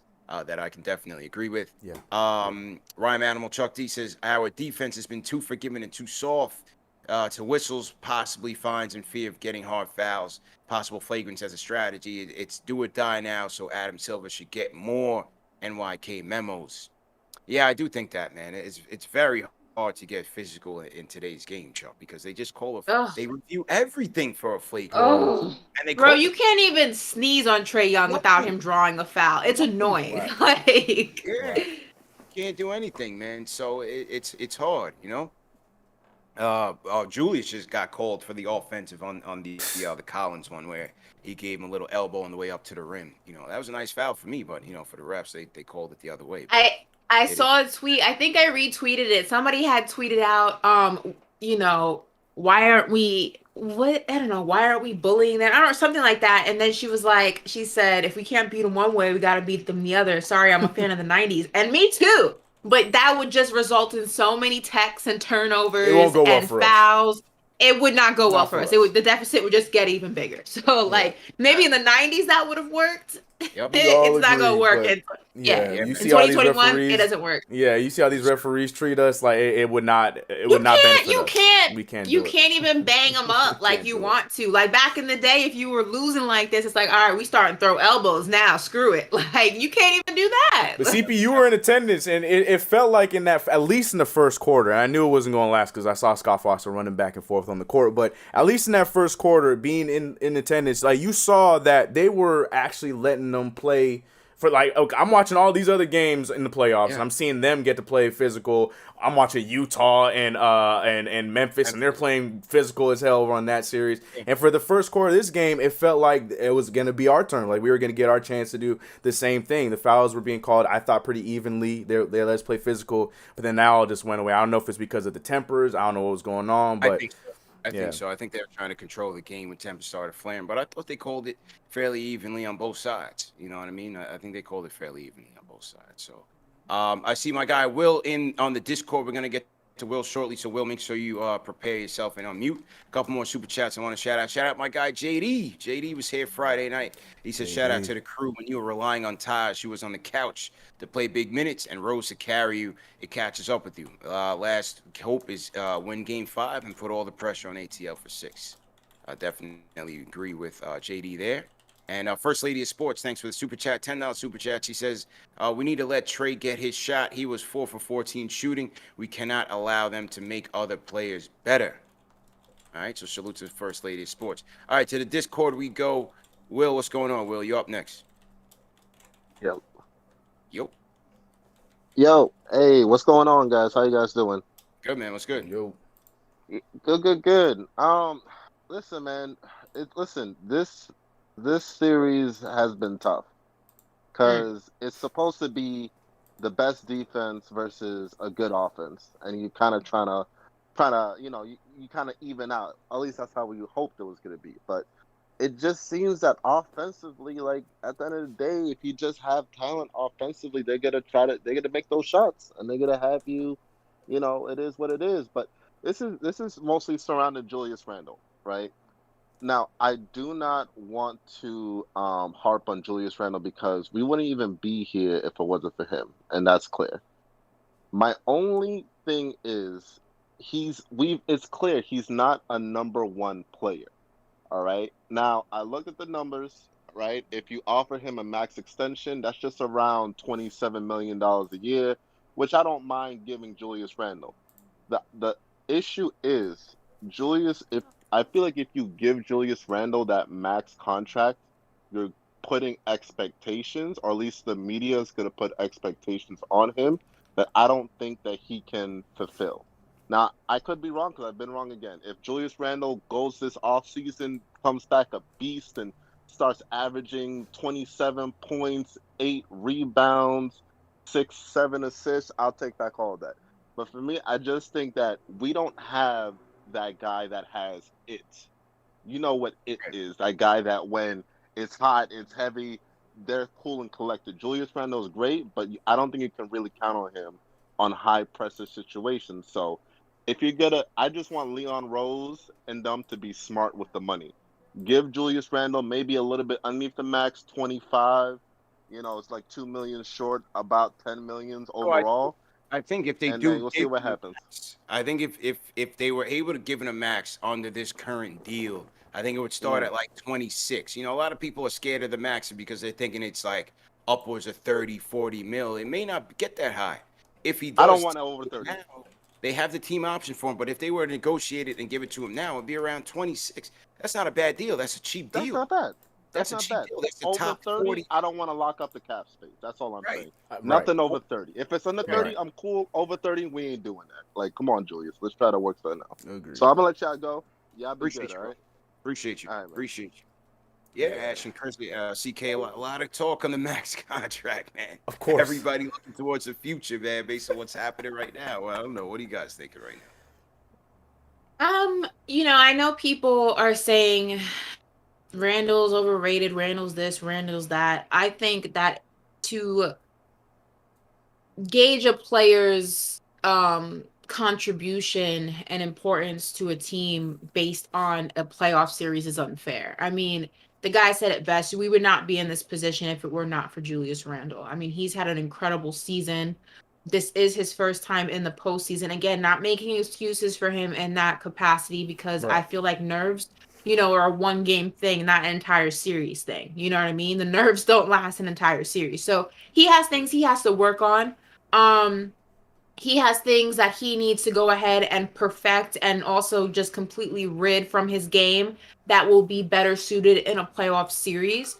But I think to call him overrated, to even question if he deserves money from the Knicks is just mind-boggling to me because you wouldn't even be in a situation to talk about whether or not he deserves it after a performance in the postseason if it were not for him. So that's really all I have to say about that. He got us here, DK. I'm giving him the money, man, and hope that we get somebody. I always say we need somebody better than him, and that still stands. Right. We need somebody better than him, but I will still give him the money because I felt like he's earned it, and I felt like he's still talented that he can help us. Right. He may not be he's not the guy to deliver us. We know that. But he's a guy that can help us, and I'll give him the money, man. Yeah, we're in a good spot right now where we can give him the money and so hopefully get somebody else, like you said, that can fill in that void to help him out. Like, I completely agree. I mean, I don't think there are conversations of him going over 30, like what the caller was just mentioning. And I think the price range where he would be if he gets the max, I think it makes sense. I'm right there with you because, and I think you said that, I think I heard you say that in the live that you were doing, you trade him away or you don't give him the max and you let him walk. Then what? Then we go right back to where we were before. Like, what do you think what do you think the return is going to be trading Julius Randle at this point? Like, it's one thing if Julius Randle had a dud and we had a bad season, and then we traded him that way, and we were still rebuilding and going up that way. Nah, we jumped to the playoffs now. Now it's about getting to that next step. How do we get to that next step? And by getting rid of the best player on your team, that's definitely not the way to do it. So yeah, I think it'd be stupid to not still consider giving him the money. Yeah, the underrated stuff. You're in that. That's coming from either Hawks fans or the fair weather Knicks fans. So don't listen to that. Don't listen to that. Yeah, you can't engage an entire right. You can't use a playoff series to gauge somebody's entire season. It's just not fair. And again, it's not 100%. The position that we're in this series is not 100% on Julius Randle. It's just not. There's so many different facets. There's so many different situations that are affecting this series. There's so many things that you need to fill. There's so many voids that are affecting this series that to just put it all on Julius Randle by calling him overrated is just not fair. It not only is it not fair, but it's not true. So again, I agree with you guys. Julius Randle is not the franchise player of the New York Knicks, but he's a very important piece. And I think that if you get him, if you surround him with pieces that benefit his game as well as things about his game that can benefit the right pieces you put around him, this team's going to be incredible. So he's not overrated, he's not a choker, he's not whatever it is that you guys are saying. Cut it out. We're not doing that. I'm not about to bail on him right now because we know that we need more. That's it. We need more. That's it. J to P in the chat. One thing he made a good point. He said Randall's body language is terrible, and I agree with that because it's been like that all year. Too easy to get in his head, and that's one of my least favorite things about him for as long as he's been in the league. Game, complaining to the refs. Well, I saw it in game 2. He kicked off game 2. He's all out of sorts. Him and Tibbs all disconnected. You know, this game 3, it's the same thing. He's already crying early in the game. Got to get your head in the game, CK, bro. But what did I say on this show before the series started? And I said it on SNY too. The tape is on my Twitter feed if you don't believe me. When they asked me what the keys to the series were, one of the last things that I said was you cannot allow the double team and the lack of calls to get in your head. Julius Randle, I was talking specifically to him. I named him and I named RJ, but more specifically Julius, is you have to go into this series already knowing that one, officiating is going to be so lopsided because of the team that you play for and just all the hoorah surrounding the entire Knicks season and the series in general. You cannot allow lack of calls. You cannot allow the fact of just constantly trying to have to argue your case. You cannot allow it to get into your head. You cannot allow the double team to get into your head. This is what playing for New York comes with. Unfortunately, you don't get the LeBron treatment. You don't get the Luka treatment. You don't get that treatment in New York. You're not going to get that, Julius Randle. So to go into this series with any mindset that was going to be a possibility, you should be true to this, not new to this. And he's falling for the trap every single time. Yep. Ask MVP, 2-time MVP Giannis Antetokounmpo. That's what he had to deal with when he was in the playoffs. Same thing. He wasn't getting none of those calls. He was getting double teamed the same way. He was getting frustrated, and that's why Bucks had those early exits. And you're seeing him deal with the situation. It's different for everybody, and I completely agree with that. You just can't let that get you. That's definitely one of my biggest flaws for Julius Randle. But you know what? We'll see what happens. He's getting it. This is his first time in the driver's seat. We'll see how he recovers. Salute to everybody in the chat. Once again, everybody throw your cities, throw your flag in the chat. Let us know where you guys are repping in from. I want to salute a couple more super chats before we get back to the phones. Bruce Lee sends a super chat. He says Tibbs has a losing playoff record for a reason.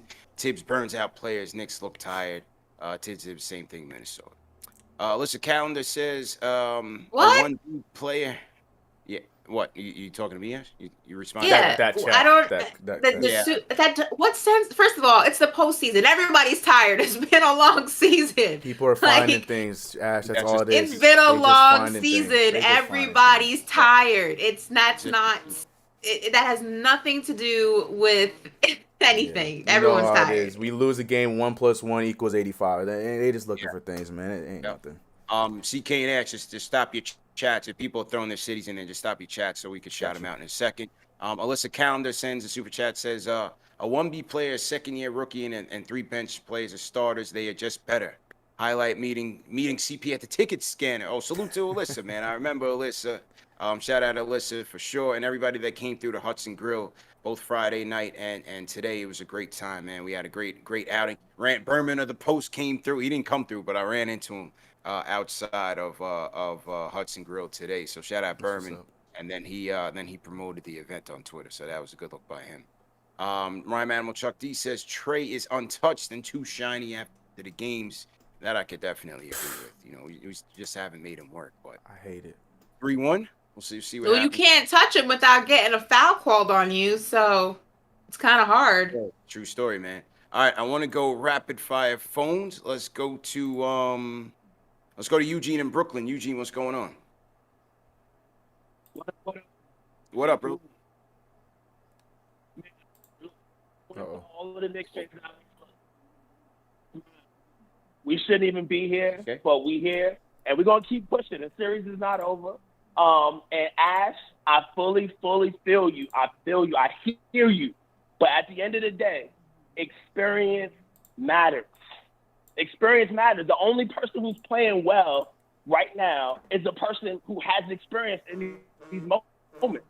And the thing about Julius is, as much as I would rather see him play hard, do his thing, do what he's been doing all season, he's just not adjusting right now. And like at the end of the day, this is his first playoff season. And I know, Trey, so on and so forth, but different players, different games. Julius has to have either a strong point guard or he needs to get his handle to a place in which he can get to his spots easily.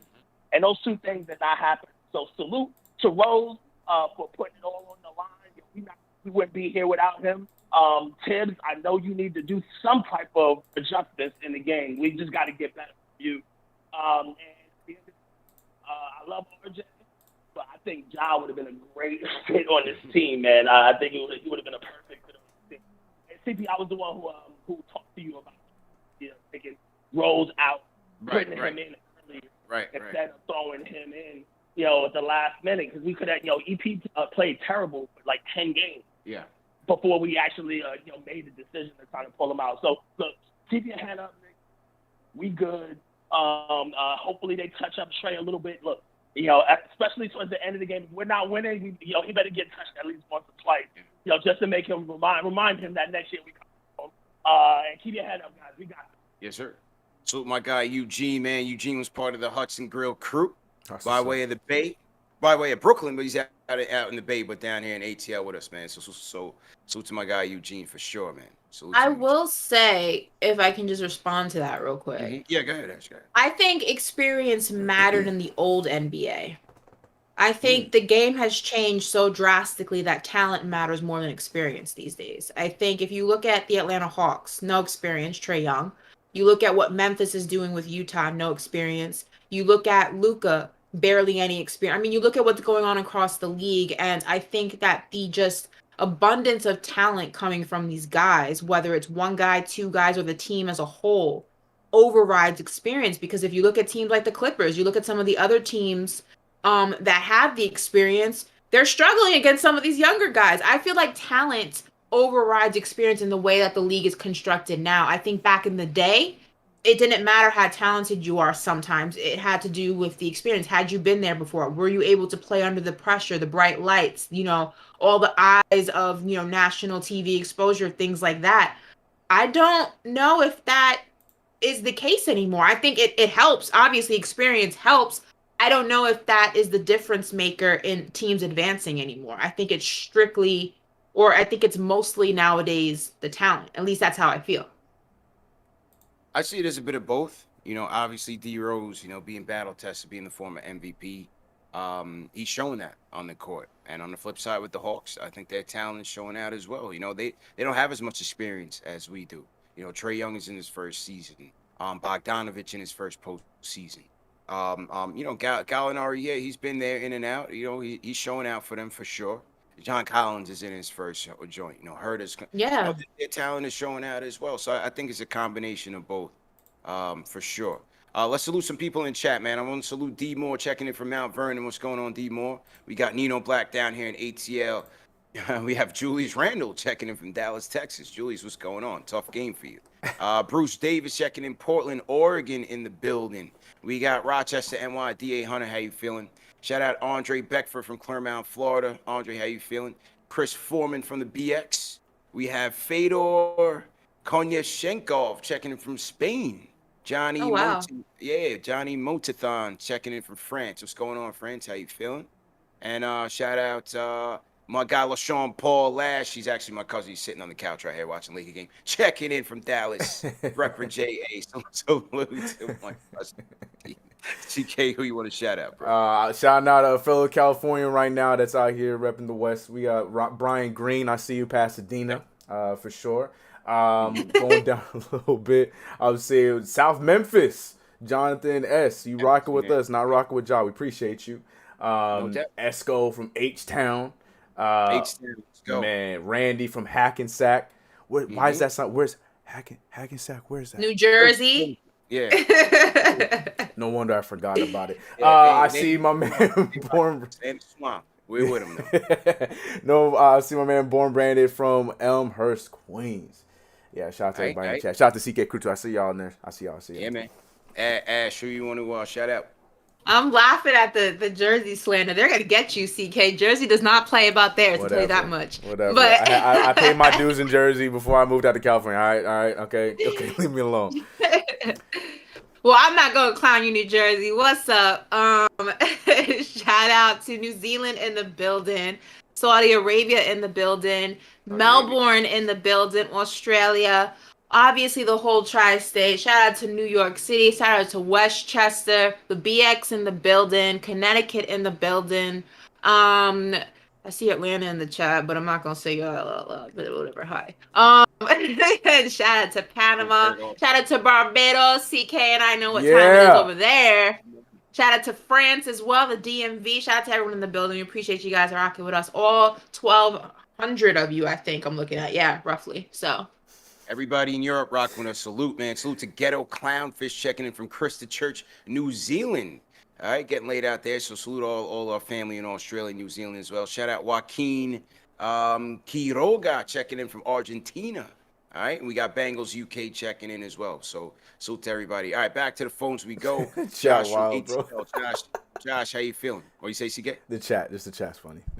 Okay. Josh, how you doing?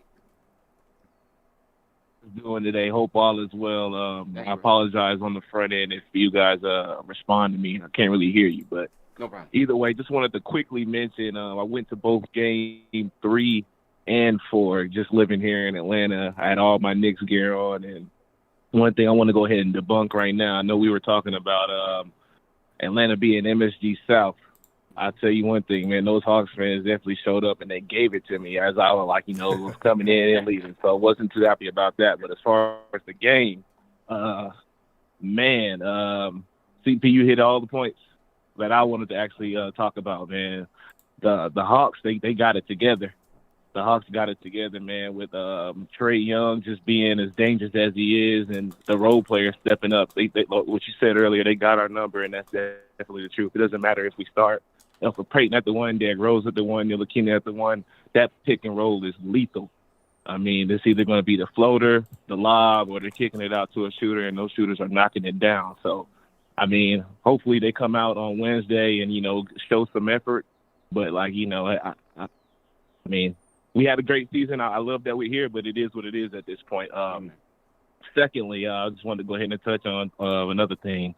The Hawks, man, they got some bucket getters, and I think that's what the Knicks are missing, man. We don't got a lot of guys who can create easy shots for themselves or their teammates. I think Magic Johnson, when it was getting closer to the trade deadline and we were talking about getting Lonzo Ball, he said one thing that, stuck with me this whole time, and we don't get a lot of easy buckets. We take Julius Randle, our leader, takes a lot of tough shots, and he's been making it throughout the season. But obviously now he's been missing it a whole lot. But outside of Julius Randle, we don't get a lot of easy buckets, and I think that's one thing that we gotta get through the off season or through the draft or whatever. But either way, man, thank you guys for doing what you do. Y'all have a great. Appreciate you, man. Appreciate you, Josh. Yeah, man. Hawks fans were in there heavy. They were definitely pumping in the crowd noise, though, CK. I knew it. I knew it. Because today, I heard it through the loudspeakers Sunday. I knew it. Because today, all of a sudden, I was hearing a lot more cheers for Knicks plays throughout the first half. So I'm like, why does this sound so much more different than Sunday? I knew it. Thank you. That's all I need to hear. I knew it. I caught him. I knew it. I knew it. They were definitely pumping it in. No doubt. Shout out my guy Mosul, the wine god, sends a super chat, $50 super chat. He says the game ruined my Sunday. Now I'm headed back to rainy New York. We can't let him close it out in the Garden. Overall, this has been a fantastic season. We went from hoping we make the play in to winning a playoff game so far. I'll take that. All right, so Mosul looking at glass full. On God. I don't mind losing the series, but it's not gonna happen in New York. Do not play me. I can't. Not there. Nope. Not there. It cannot happen there. No. I don't care if it happens in Atlanta. It cannot happen at the Garden. Not doing it. I hope not, man. I hope not. But if you guys want to go to the game, make sure you guys fill in the giveaway form. Go to KnicksFanTV.com and sign up. I'm giving you 2 tickets. Plus a $200 gift card to the NBA store. You can't beat it. Got to be vaccinated. 2 vaccinated tickets. Vaccinated only there. Center court. Great seats. So make sure you guys are signing up for that. Plus a $200 gift card to the NBA store. Go get your Knicks jerseys, some Knicks merch and whatnot. And that is once again sponsored by my guys at Forzano Law Firm. Knicks fans, if you guys have been injured in an auto accident, motorcycle construction, slip and fall, nursing home abuse, or more, start your path to recovery and monetary compensation with Forzano Law Firm. Call them up, 718-372-1397. Ask for Anthony and David. Tell them CP the franchise sent you from Knicks Fan TV. And they're offering free consultation and free representation until you get paid. You can also go to the website, ForzanoLaw.com, and get a 24-hour live assistant at your call. Or you can go to the physical location, 271 Avenue U in Brooklyn, 1 block from the F train. All right. Oh, Ari's in the chat. I was worried he was drowning. I thought he was drowning in. I was worried. I thought he was going to be drowning in debt or something. Now you know what? When I ran into him on the streets after game 2, he won some money, so I know he's still riding high. Man. Yeah, I know Ari's still riding high, man. With his sarcastic tweet saying, "Randall's been great, so worth the max money." Ari. Well. Ari, hey, look, I respect it because he's keeping the same energy all the way through. You gotta give him respect for that. Yeah, he's keeping. No, he had barely switched sides for a little bit. Yeah, you're right, Ash. He did call into the show. I don't think you were on the show, but me and CP were here. Okay. And he did say he was wrong and he doesn't know how to feel. Okay. And he's very confused. Yeah, he did switch I tried, sides Ari. for a bit. Can't help you there, bro. Can't help you there. Yeah. Yeah, he did change his tone that one time. Thanks for reminding us, Ash. So, are you not slick, man? Let's go to overseas. Jose from Panama City. Jose, how you doing, man? Doing how everyone doing in the chat, man. Salute to everyone. Salute, bro. That's in the chat. Salute to everyone that saw the game, man. A little bit bummed out, but let me be very sincere. Hey, it has been an amazing season. I was talking with my pops about it. And CK, I'm going to tell you something. You're not the only one that is rocking with the movement of Zoto New York. Yes, sir. Notice that we need a point guard that can create from there. And also Julius is getting doubled every time. Dump the ball to Noel. Dump the ball to Gibson. You're being doubled from the center. Basic basketball. You're getting doubled, pass it to the open man. And we're still backing up from that pick on that high pick and roll. Let's try to get some defense. Julius, you weigh more than Trae Young. Just post that guy up. Try to get some switches for you to get that game, for you to get Trae Young on you some way or another. And hey, I know that for obvious reasons, not everybody can come back from a 3-1 lead, but I have a little bit of faith that we could come back and we can win this in 7. Knicks in 7. Let's go. Let's go. Hey, he's checking it for Panama, man. He's cool with it. You know, there's no wow. Hey, all you need is a little bit of optimism, man. Not totally over. So salute to him for his optimism, man. You know, we salute him for his optimism. Want to salute some more super chats in here. Salute Jose from Panama City for sure, man. Checking in overseas. He's a good caller. Let me get some more super chats in here. Salute to everybody in the chat once again. Hit that thumbs up on the free squad. Salute Jean-Marc. He says, thanks, CP. I got the hat. Unfortunately, the team looks a bit deflated. He thinks we will lose at MSG. John, be a little bit optimistic, man. NYK31 says, Hawks ain't winning game 5. Facts. So he's going against them. K. Marco says, sorry, Ashley, but the series ending in a loss would be 100% on Julius. He has not shown up. He is choked when it matters the most. Ash, you want to respond? Disagree. I disagree, but I mean, you can't place an entire season on one person. It's not. You're not playing one-on-one out there. It's a team sport.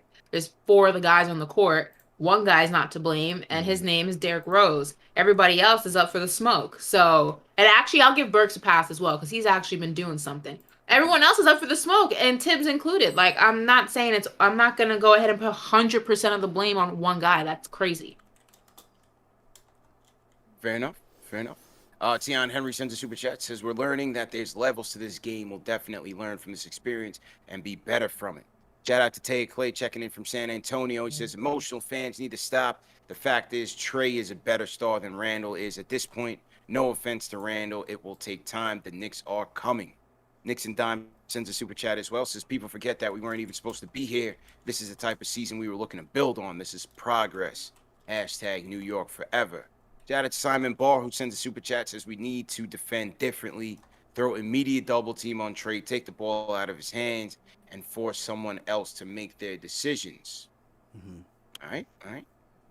Let's get back to the phones. I'm confused. Before we get to the phone, I'm confused why. Am I like the odd man out on this Randall take? Because everyone's saying you can 100% blame one person. You can blame 90% of it on Randall. Am I the only person who's not on this train? Or CK, I saw you go like this. Do you agree it's mostly his fault? That was for the Burks. That was for the Burks one. I can't give Burks a full pass on that. I mean, he gets half a pass, but like maybe I'm the odd man out on this Randall conversation. I don't see it, but maybe I'm not seeing something everyone else is seeing. I don't know. Nah. DK, go ahead, bro. No, I'm with you. I don't agree. I think that there's some to be put on it. If you want to be the leader of the team, you definitely get some of the blame. But I'm not going to sit here and say that we're down 3-1 strictly because of Julius Randle. So yeah, I completely co-sign that. Like I said, the only reason why I said it was shaky because of Alec Burks. So yeah, the one good first game, and then since then he's been up and down. So I can't give him the full safety from me, not from me at least. Yeah, the whole chat saying we're not seeing it. I'm confused. No. I think he is who he is. Right. I give a little bit of everything. Yes, you can say some of it is the pressure, some of it might be fatigue, some of it is he's just missing his shots. But at the end of the day, I've been saying it from the preview show throughout the series that Hunter is a big difference maker in that he's not Collins. He's a better defender than Collins. This is why they have Hunter on Randall. This is why they put Hunter on Rose, Hunter on RJ. He's an effective 3-and-D wing. And then on top of that, you're going to have to struggle to get past him physically. Then who's at the second level? It's Capella. He's meeting you at the rim, where you're already not finishing well all season, regardless of who you're playing. So it forces Randall to hit his shots and to hit tough shots and to make better decisions out of the double team. He has not been great, but overall we are losing to a more talented team. This is why the series is tilted in the direction that it's in. Yes, game one was available for us to take, but their better star took the game over ours. And I think that's what it came down to. Trey closed. We did not close. You know what I mean? Game two, we showed up in the second half. We played one half of solid ball. Yeah, we did okay in game three first half and game four first half. But I'm talking about when it mattered. You understand what I'm saying? Like, game three overall, they were better. Game four overall, they were better. Game one overall, they were better, and they closed. Yeah, we can blame Julius for some of it, but that's what I'm saying. He ain't guarding everybody, right? He ain't guarding everybody. He ain't scoring all the points. Like, yeah, no, that's what I'm saying. I agree. They're just a good team, man. You want to blame it on him and say he's overrated. Bro, he took us to this spot. He brought us back into the limelight. That was Julius. How quickly people forget. How quickly people forget. Now, the point is not to go into next. Well, it's going to be hard, right? Because we don't know who's going to be here. But the point is, overall, you want someone better than him on this team to take us further. He's taking us to where he can take us. I don't think he could take us any further than this. Now it's time to get the person that can take us another step up to be a formidable team. That's just my opinion. But like I said, the whole dynamic, the whole defensive scheme, when they're putting Capella in, the reason why Capella's able to shadow Julius is because we don't have a stretch five out there. Right. He doesn't have to respect Taj or respect Noel or whatever the hell they're doing or wherever they are. So they can play that zone type of style. They can play that free safety type of style, CK. Yep. We can't do that. And like to your point, why not? No, again, it's so hard to say that now. Game 5 down 1-3, but like you were saying, because of that same incident, why not try Obi Toppin and Randall situation, even if it is for frank minutes, like for 20 seconds or a minute. Try it. See how they respond to something like that. At the end of the first quarter, beginning of the second. Like normally you give Julius Randle that break in the second quarter, take him out earlier in the first, put him out there in the second with Obi Toppin. Like try it. Like what are we gonna lose? Like maybe. It might not be the case. It might not work because Obi Toppin doesn't match up well with Capella, or maybe at the same time, because we have two guys that can stretch, it forces their defense to play differently, and then it opens up the lanes a little bit better for us. So you sold me on that after game 2, and I've been looking for it. We saw a little bit of it when it was way too late today. But yeah, if he's out there playing next to Nerlens and next to Taj, it's just easy for them to do. Like we've been saying, if it ain't broke, don't fix it. And we're giving it right there to him. We put Randall next to Taj, Randall next to Noel. They don't have to move. They can just shadow. That's simple. So to everybody in the chat once again, New York's #1 draft pick. You're coming up in the chat. New York's #1 draft pick. You're coming up. Go ahead and unmute your mic.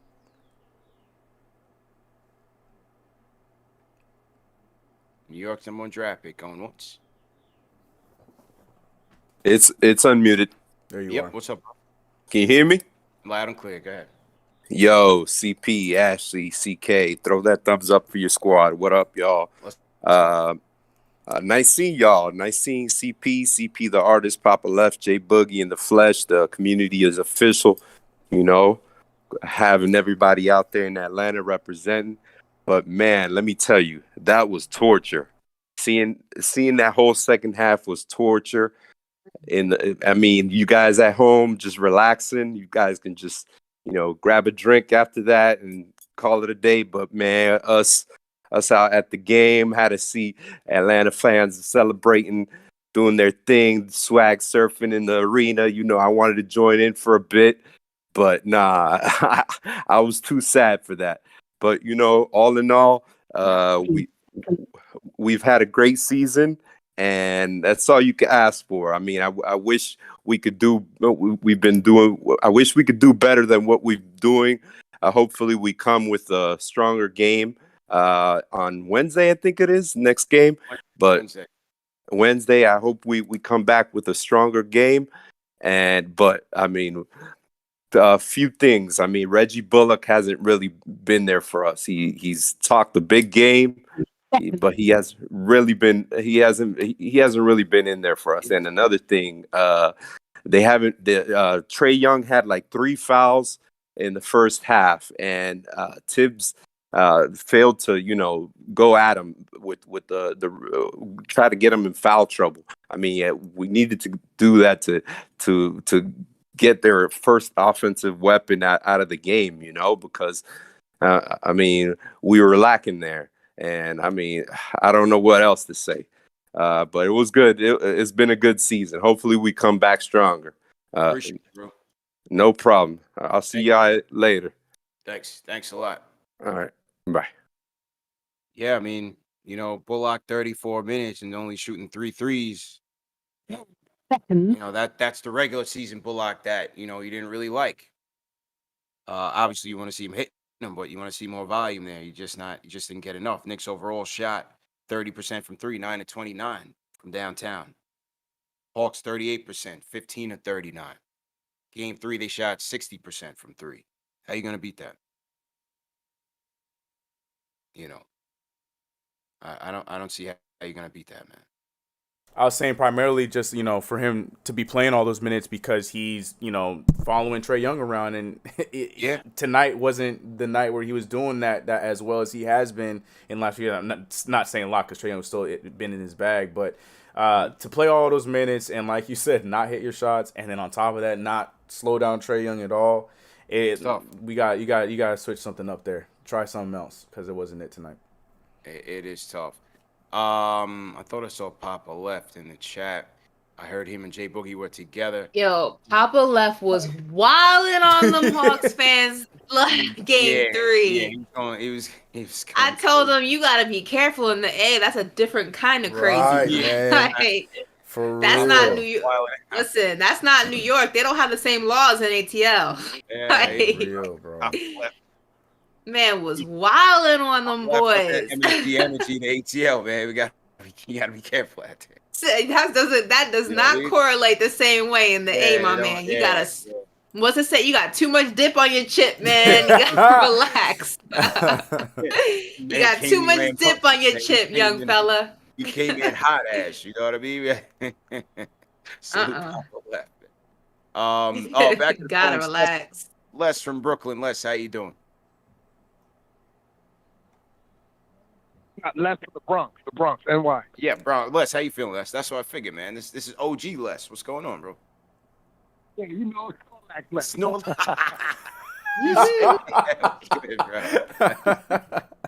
Yeah.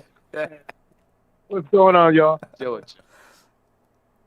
Yeah, I just want to say, I was going to point 2 things out. What's going on with Mitch?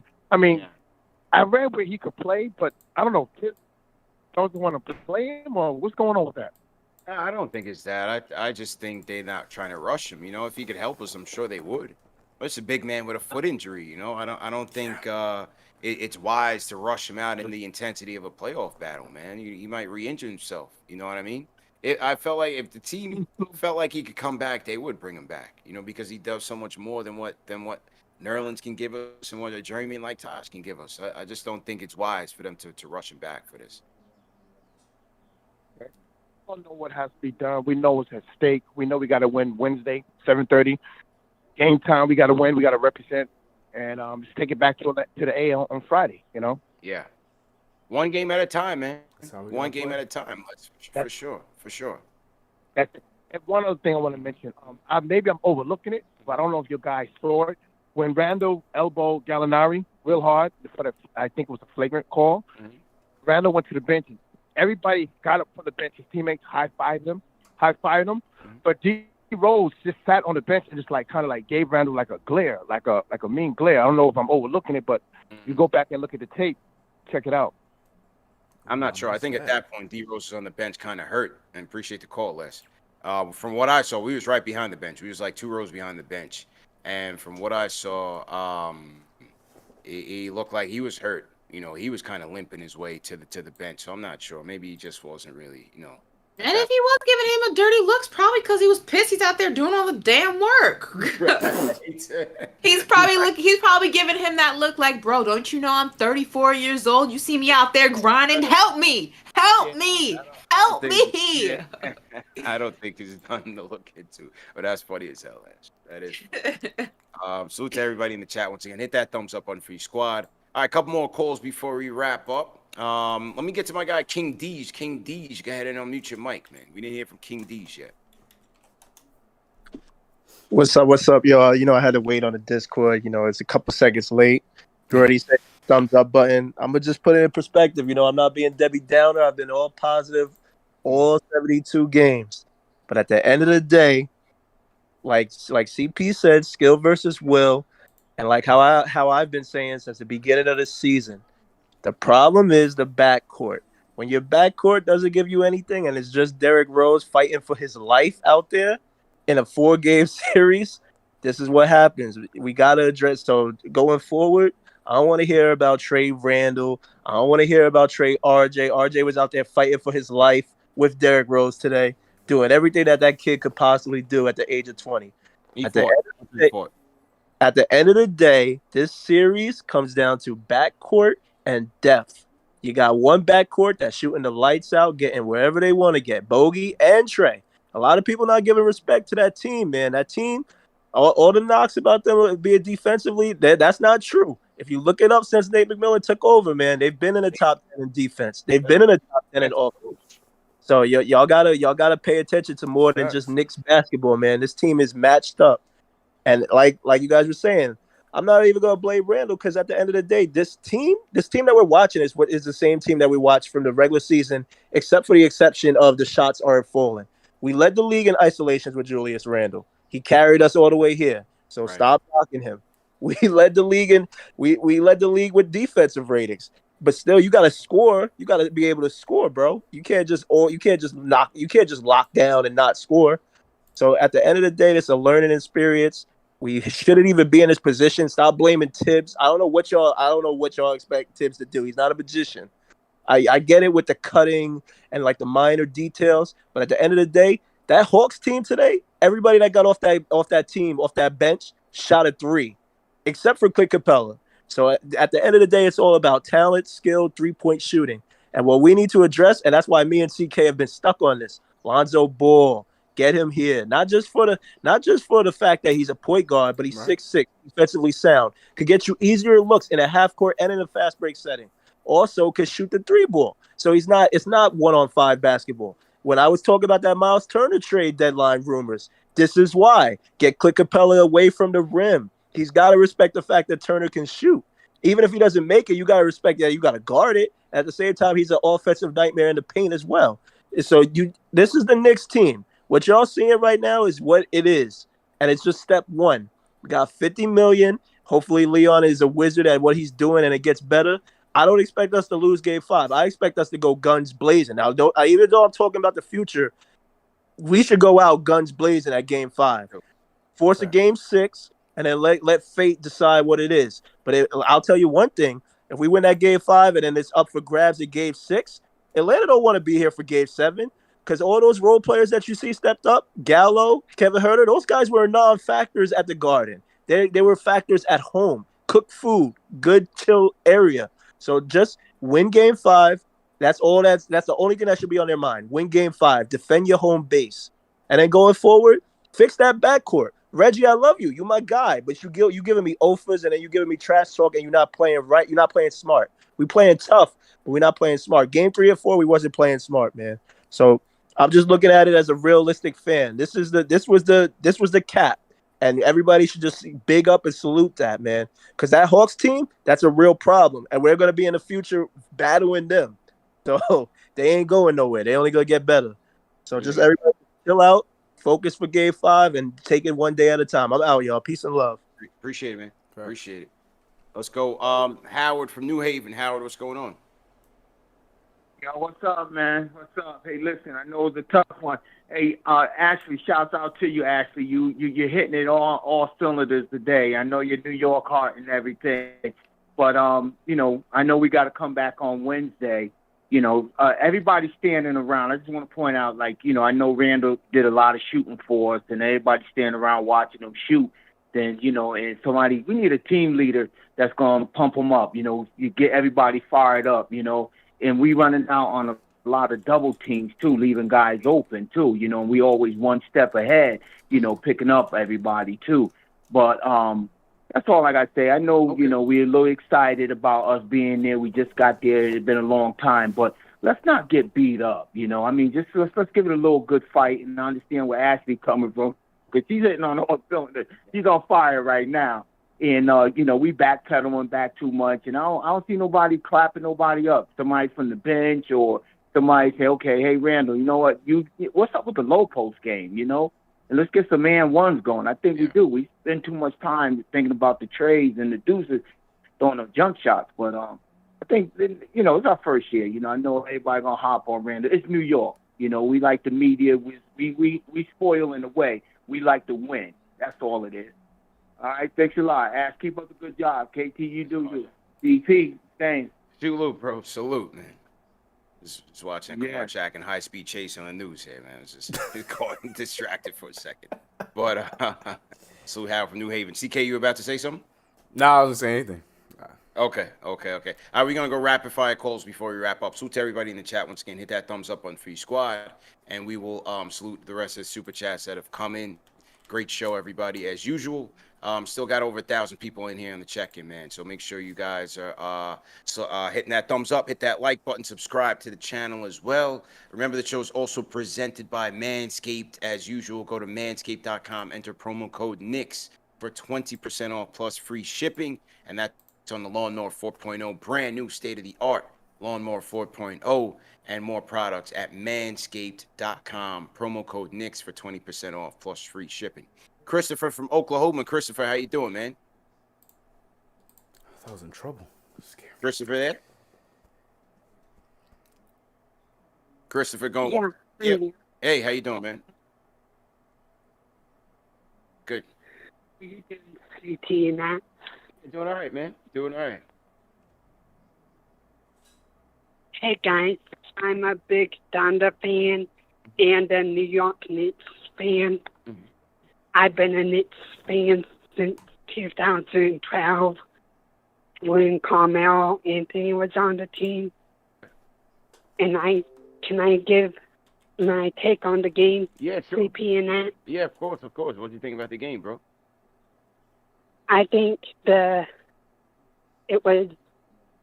loved game 1, but game 2 in Atlanta, you gotta give Atlanta credit because they did a good job shooting the freeze.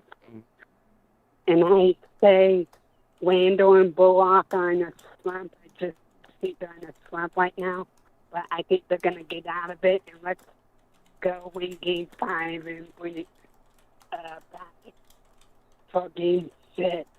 And hey, Apps, can I tell Apps something real quick? Sure. Hey, Apps. Hi.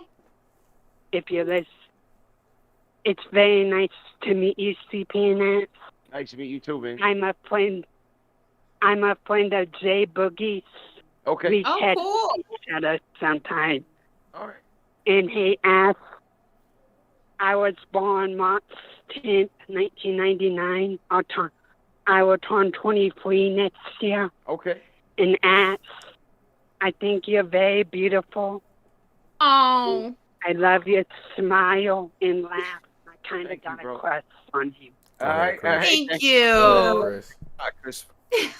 Chris for showing love to the squad, man. JJ from Brooklyn. JJ, what's going on, bro?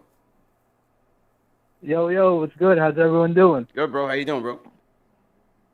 All right, man. I hope Atlanta's treating you well besides the two. Yeah, always, man. I hope you at least enjoy it. Show them away from home, Good. man. Wish the results were different, but it is what it is. Yeah. There's a couple things, man. The thing with Randall that's really frustrating me is he's letting the offense affect his defense. If you notice, his defense has been horrible. He's not getting out to shooters, behind the three-point line, whether it's Collins or Gallinari or Hunter. And it's just everything about him is just bad right now. Offensively, defensively, you're just in a bad mind frame right now, and it's going to be tough to get out of it. But, and the thing, we're just getting nothing from the bench either because Quickly's giving us 0. Yeah. It's just tough, man. And the thing with Rose, I think he died out. I think, he seemed a little banged up in the second half. He didn't give us anything. And, it's just, they just have so much firepower. It's pretty ridiculous. They're pulling up the bench with Gallo and Lou Williams. So we gotta just get the ones that Garnet and hope to steal one in Atlanta. But why does everyone just act like it's over? Oh, it was a good season. It's not over. You never know what could happen. Right. Let's just hang in there and see what we could do. And the RJ thing too. Everyone's saying on him. I thought he was really good today. I thought RJ had a good game. This was probably his best game. Yeah, he was the best game of the series, 100%. Great call, man. I thought that was RJ's best game this season for sure. Yeah. Couple more calls before we wrap. CK, you want to say something? Go ahead, bro. No, I'm just glad that he's gained some love. That was like the second call of all the calls we've had that gave him some respect. I think circumstances suck because we lost, so you don't want to look at this, that, and the third. But I feel like for the series he's had in his first playoff series in his career, I thought he had a good game today. Turned it around, shot 53% from the field. So I'm glad. Yeah, I just wanted to. Glad he got some love. He deserved it. Yeah, man. Yeah. And I'm hearing the closers on the line ready to close. So we're going to wrap up with Jeremy, then Hector. Jeremy, what's going on? Hello? Yep, loud and clear, bro. Go ahead. Just want to shout out to y'all. Everything y'all do, I appreciate it. Salute, man. What's up, Smart Knicks fan. Smart ones. I just want to say I don't really understand the Knicks rotations and defense right now. We went from being one of the best three-point defending teams in the league to now looking like we don't know how to guard three-point line. I don't know why we're packing in the paint on a team full of shooters. I just want to say that. It's very confusing to me.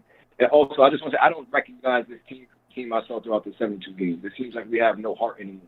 We have Atlanta coming in here, showboating. They have all the swag that I thought we had coming into this series. So I thought it was going to be our upper hand, our fight, our will, and we're not fighting. Every game we come out here, we look lost. We look timid. I don't know this team. Like I told my boys, we look like Brooklyn. We don't look like New York. And I don't appreciate that. So I need these guys come out win Game 5. I'm not saying it's over yet. They might be better, but they're not that much better than us. We are better fighters, and we're not showing it. We're not showing that grit and determination. And, yeah, that's all I got to say. Stopping all the Colin Sexton talk. Let's get it going in New York. CK, I see you. Thank you very much. Best call. 5s. I was already going to give him a 5. That just made it at 12 right there. Let's go. Good call. Isn't that what I've been saying all show? That's literally what I've been saying all show. Thank you so much for somebody else seeing it. It's not necessarily if you lose, it's how you lose. You look a hot mess out there. Yeah. There's no remnants of the team that got the 4th seed in this series. I don't see them. Even in the game that we won, I barely saw them. I saw them in spurts. There's no grit. There's no determination. There's no hunger. There's mental mistakes. You're not even playing fundamental basketball. You're not getting the easy shots. You're not even attempting to play the defense that got you here. There's nothing that is remnant of the New York Knicks team that I have been following for the past 72 games this season that got to the number 4 seed in the Eastern Conference. I don't see it. I've been waiting. I just don't see it. Don't know where they are. We're coming up on the 2-hour mark, so we want to wrap up quickly. Hector from Harlem. Go ahead, Hector. How you doing? Before we close out, I want y'all to give a thumbs up to the boys of the Orange and Blue, CP and CK. Shout out to y'all. I also want to give a shout out to Ash. I got the chance to check out that New York Times feature. You were awesome. Congratulations on your feature endeavors also. But as far as the game, CP, CK, we talked about this on Friday. I'm gonna go rapid fire with it. Today, we've allowed one man to dictate the entire tempo of this series. Period. We know who he is. I think that it's like what you said on Friday. It's not Julius's fault. I know Ash covered that today, but it's not Julius's fault. It can't be all his fault. But today, there was one possession that let me know exactly where this entire game was going. And it was one offensive rebound where usually he would cop an and one on those, and he couldn't even put it back in. Yeah. And I knew, it's going to be a disaster. Yeah. Mm-hmm. Another thing is there was one caller who said we should start Frank because I think Derek should come off the bench. That's not going to happen. We have no offensive transition. If it's not for Derek, we're not going to open up the floor. There's nobody to open up the second tier guys, so I don't know where that idea comes from. We need a legitimate point guard in New York, period. I know people have been throwing out Lonzo. I heard another person say Norman Powell. You guys know where I'm going with this. I'm shooting for the stars. I don't care. Damian Lillard has to come. I don't care if it's a reach. I don't care what we have to do. I will send a package over to Portland, blow it up. We want Damian Lillard. But as always, you guys make me proud. Shout out to you guys. Go Knicks. We're winning in the 7. Let's do this. Hector, let's go, man. Salute Hector, salute Harlem, Wash Heights, everybody up there, man. Appreciate it. All right, we're going to go to the closer now. Great show despite everything, man. We're going to go to the closer, though. Jay Boogie. Let me get him in here. Jay Boogie, you up next, man. Jay Boogie, Jay Boogie. Jay Boogie, Jay Boogie. Jay Boogie. Jay Boogie going once. Oh, that worked last time. Yeah. You protocol together. We'll give him some time to get it together, man. Jay Boogie, when you're ready, just go ahead, bro. In the meantime, I want to shout out the rest of the super chats that have come in. Dave, maybe just either text Jay Boogie or give him a call. Just let him know that we're waiting on him. In the meantime, salute to Dale Wilson's a super chat. He says, this year we established a system. Now we have to upgrade and plug better pieces into some of those roles. # just to start. Tom Herrera sends super chat. Rant. Oh, yeah, sorry. No, go ahead. No, go ahead. I was going to say, in the meantime, if you guys wanted me to give you what Knicks fans said that they would trade for Damian Lillard, I have that information right here. Oh, my God. What? I'm actually curious. I posted this photo. Someone did like one of those mock jersey thingies. Oh, God. Yeah, see Photoshop. It? Mm-hmm. Yeah. So listen to some of these trades that people are willing to make for Damian Lillard. Oh, Lord. Here we go. Some of them were pretty wild. All right, so somebody said, I'm willing to give up IQ, Frank, Knox, and 3 to 4 first picks for number 1 pick being a swap. Someone said Knox, Frank, Mitch, and picks. I'm only adding Mitch because I can see we can survive without him. Someone said IQ, Obi, Frank, Knox, and 4 first rounders. God. Okay. Someone said everyone and anyone not named RJ and Randall. Mitch, IQ, Knox, and any picks that they want. Yeah, so Obi's up for trades. We got Knox, we got IQ, we got a few people. Anybody who's not named RJ and Randall are apparently up for that trade, so that's interesting. I mean, it's unfortunate because for a trade for Damian Lillard, some of those names are definitely going to be thrown in there. But what got me are those 4 draft picks in the future. I'm like, were you not watching Knicks basketball in the early 2000s? Like, you want to go back there again? Do you want to do this again? I don't know. That's wild to me, man. Crazy. Salute Oakland Raiders on the super chat. Salute Booker 6102. Taya Clay says Mitch would change the series. Legitimate lob threat. Nerlens can't catch. Yeah, we saw a bad turnover by him early in the game, and Taj plays below the rim. You don't need a stretch 5 necessarily. I think in certain aspects it would help, especially the way Julius plays, but there's no doubt that Mitch was missed in this series badly. Looks like Jay Boogie's having technical difficulties. Maybe we'll get him on. We're going to link up with him later on anyway, so maybe we'll just get him on a video or something to get his thoughts later on. France Metellus sends a super chat, says we're an incomplete team, just something to build on. Shout out to Oakland Raiders for the super chat. The Everyday Vapor All right, an interesting name. Says we need to take away one of Trey's options. You can't let him do everything. Either make him a volume shooter or beat us, or make him have to pass. Alan Berman sends a super chat. Says salute. This one hurt. But at least we don't pump in crowd noise because our fans are trash. Couldn't believe they needed to do that stuff for a playoff game. SMH. Jean-Marc, appreciate it. NYK31, appreciate it. K. Marco. Tion Henry. I got that one. Tay Clay got that one. Who else? Simon Barr.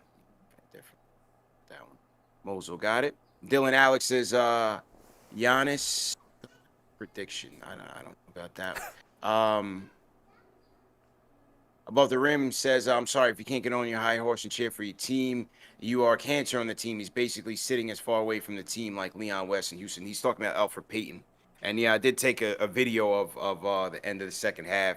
It was just noticeable. You know, Payton was hanging out at the end of the bench. This is what he does at MSG. This is what he does It's on just the road. weird, man. Like, not even near a coach, you know, or another play. Like, I don't know. To me, it's just odd. He's not into it. He's checked out. He's got to be, bro. He's checked out. His feelings are hurt. His 100%. feelings are hurt. He probably doesn't, not only are his feelings hurt, he probably doesn't get the support from the guys because they have other things to be concerned about. They have other issues. They're more worried about the people who are playing, unfortunately. And, you know, he probably feels like his team has given up on him and in a sense that they have. So he's, you know, he's Like, pouting. I get He's all in his that, feelings. but like, imagine poor Frank. Like, this guy for 4 years has been dealing with similar stuff. Like, he goes out there, gets killed every other game he plays bad. Get here the same thing from separate coaches that don't want to give him a chance. I don't know. You're right. Everybody's different.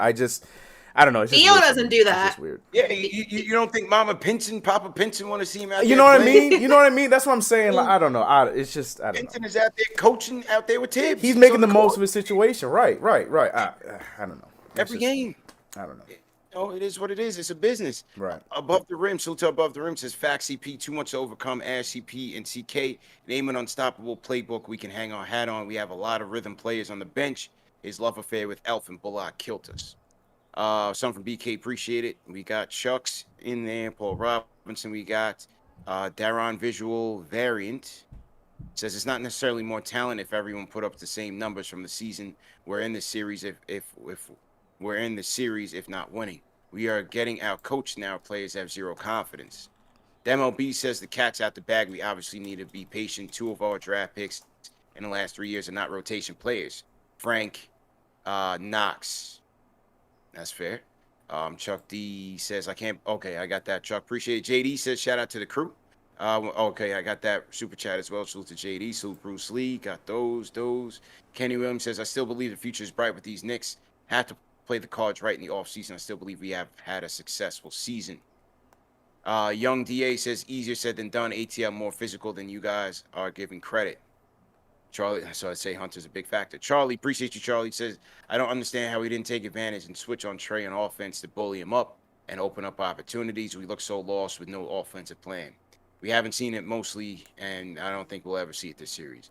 Fat Boy with Kicks says, oh, you read that one. You read that super chat. He was blaming me for being at the game. Yeah. Paul Robbins says, Ash is right. He choked, still signed him to a max and had a better player than him so that he doesn't have all the pressure. He will help us still. CK, how are we looking on the clock? 9 minutes. Okay. 8 minutes. Oh, okay, all right, we good. Michael Parker says Julius lack of playoff dominance will have several ramifications on his bag. He is losing contract leverage by the minute. He seems a bit emotional. Steve Verner, so Steve Verner, so Dylan Adams for super chat. Steve Verner says we should be up 3-1, not down 3-1. Games 1 and 3 were winnable if Randall, RJ, and Randall showed a pulse. Dylan Alex sent this super chat. He says, blame this loss on Ash. She said, how if the Spurs are in Cancun, which took away the Spurs winning energy. I was going to give y'all a whelp see in Cancun soon. All right. Petrie Ministry says, Trey dropping 40 and 12 in the Garden. Watch. All right, so the Hawks fans are loving KnicksFanTV, man. They're shout out, man. And everything, man. You know, so all right, so whatever. Money Mark says, let's get this W. Says Knicks Nation stand up. He says, give Frank minutes. Salute to KnicksFanTV. Salute to him. All right, let me hear what Dave had to say. Dave says, okay, so Jay Boogie having technical difficulties. All right, so let's just wrap it up for tonight. And we will be back Wednesday. I'll be back Tuesday, matter of fact, to announce the giveaway winner. So remember, go to KnicksFanTV.com. Sign up for the giveaway. We're giving away 2 tickets. Once again, 2 tickets to Game 5 at MSG. That is going to be on Wednesday, June 2nd, 7:30 p.m. Eastern Time. So make sure that you guys sign up. They are vaccinated-only tickets. You have to be vaccinated and be able to show proof of vaccination with your ID. Also, in that package is also going to be a $200 gift card to the NBA store, man. So it's a great deal. Don't miss it. And once again, that is sponsored by my guys at Forzano Law Firm. So without further ado, CK, go ahead and sign out, bro. Oh, my camera's all messed up. I mean, yeah, yo, what's up? You're going to see the bottom of my face, but you know, it's been that kind of night with the way that this game has been. But you know, we got a lot of time to rest up, a lot of time to get things figured out. I feel good about this team, one game at a time, and I think that's the attitude we all have to have going into Game 5 now. I'm going to say Game 4 again. But like I said, it's your boy CK2K. You can find me everywhere at CK2K here on YouTube, over on Twitter, Twitch, wherever the case may be. And let's have fun here, man. KnicksFanTV. Let's ride it out. Game 7, baby. We got it.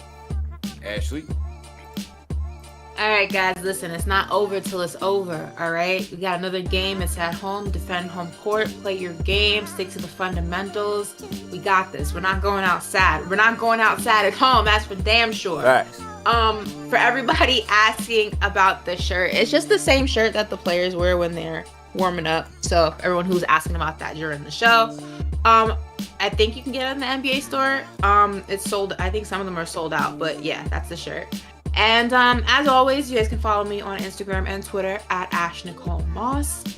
And we'll be back. Game 5. We got this. I'm speaking it to the basketball gods. We're taking home a win back to Atlanta. And this series is going 6. So, let's go. At least. Oh, let's go. And once again, man, salute to everybody for joining us. Tough loss. See if we bounce back at MSG. Remember, this show is available in podcast format as well. Spotify, Apple Podcasts, Google Podcasts, all the major platforms under KnicksFanTV. So no reason to miss it. If you miss it live, you can always catch it on the replay. Salute to the replay gang that might be watching us later on today as we run these throughout the night, and also as well in podcast format. Remember to subscribe to the channel. Follow KnicksFanTV on Instagram, Twitter as well. And we'll see you guys Tuesday, man. 1 lucky winner is going to the Garden, or 2 lucky winners going to the Garden with tickets to Game 5, plus a $200 gift card to the NBA store, man. So good luck to you guys. Go to KnicksFanTV.com and sign up. And we'll see you guys Tuesday, man.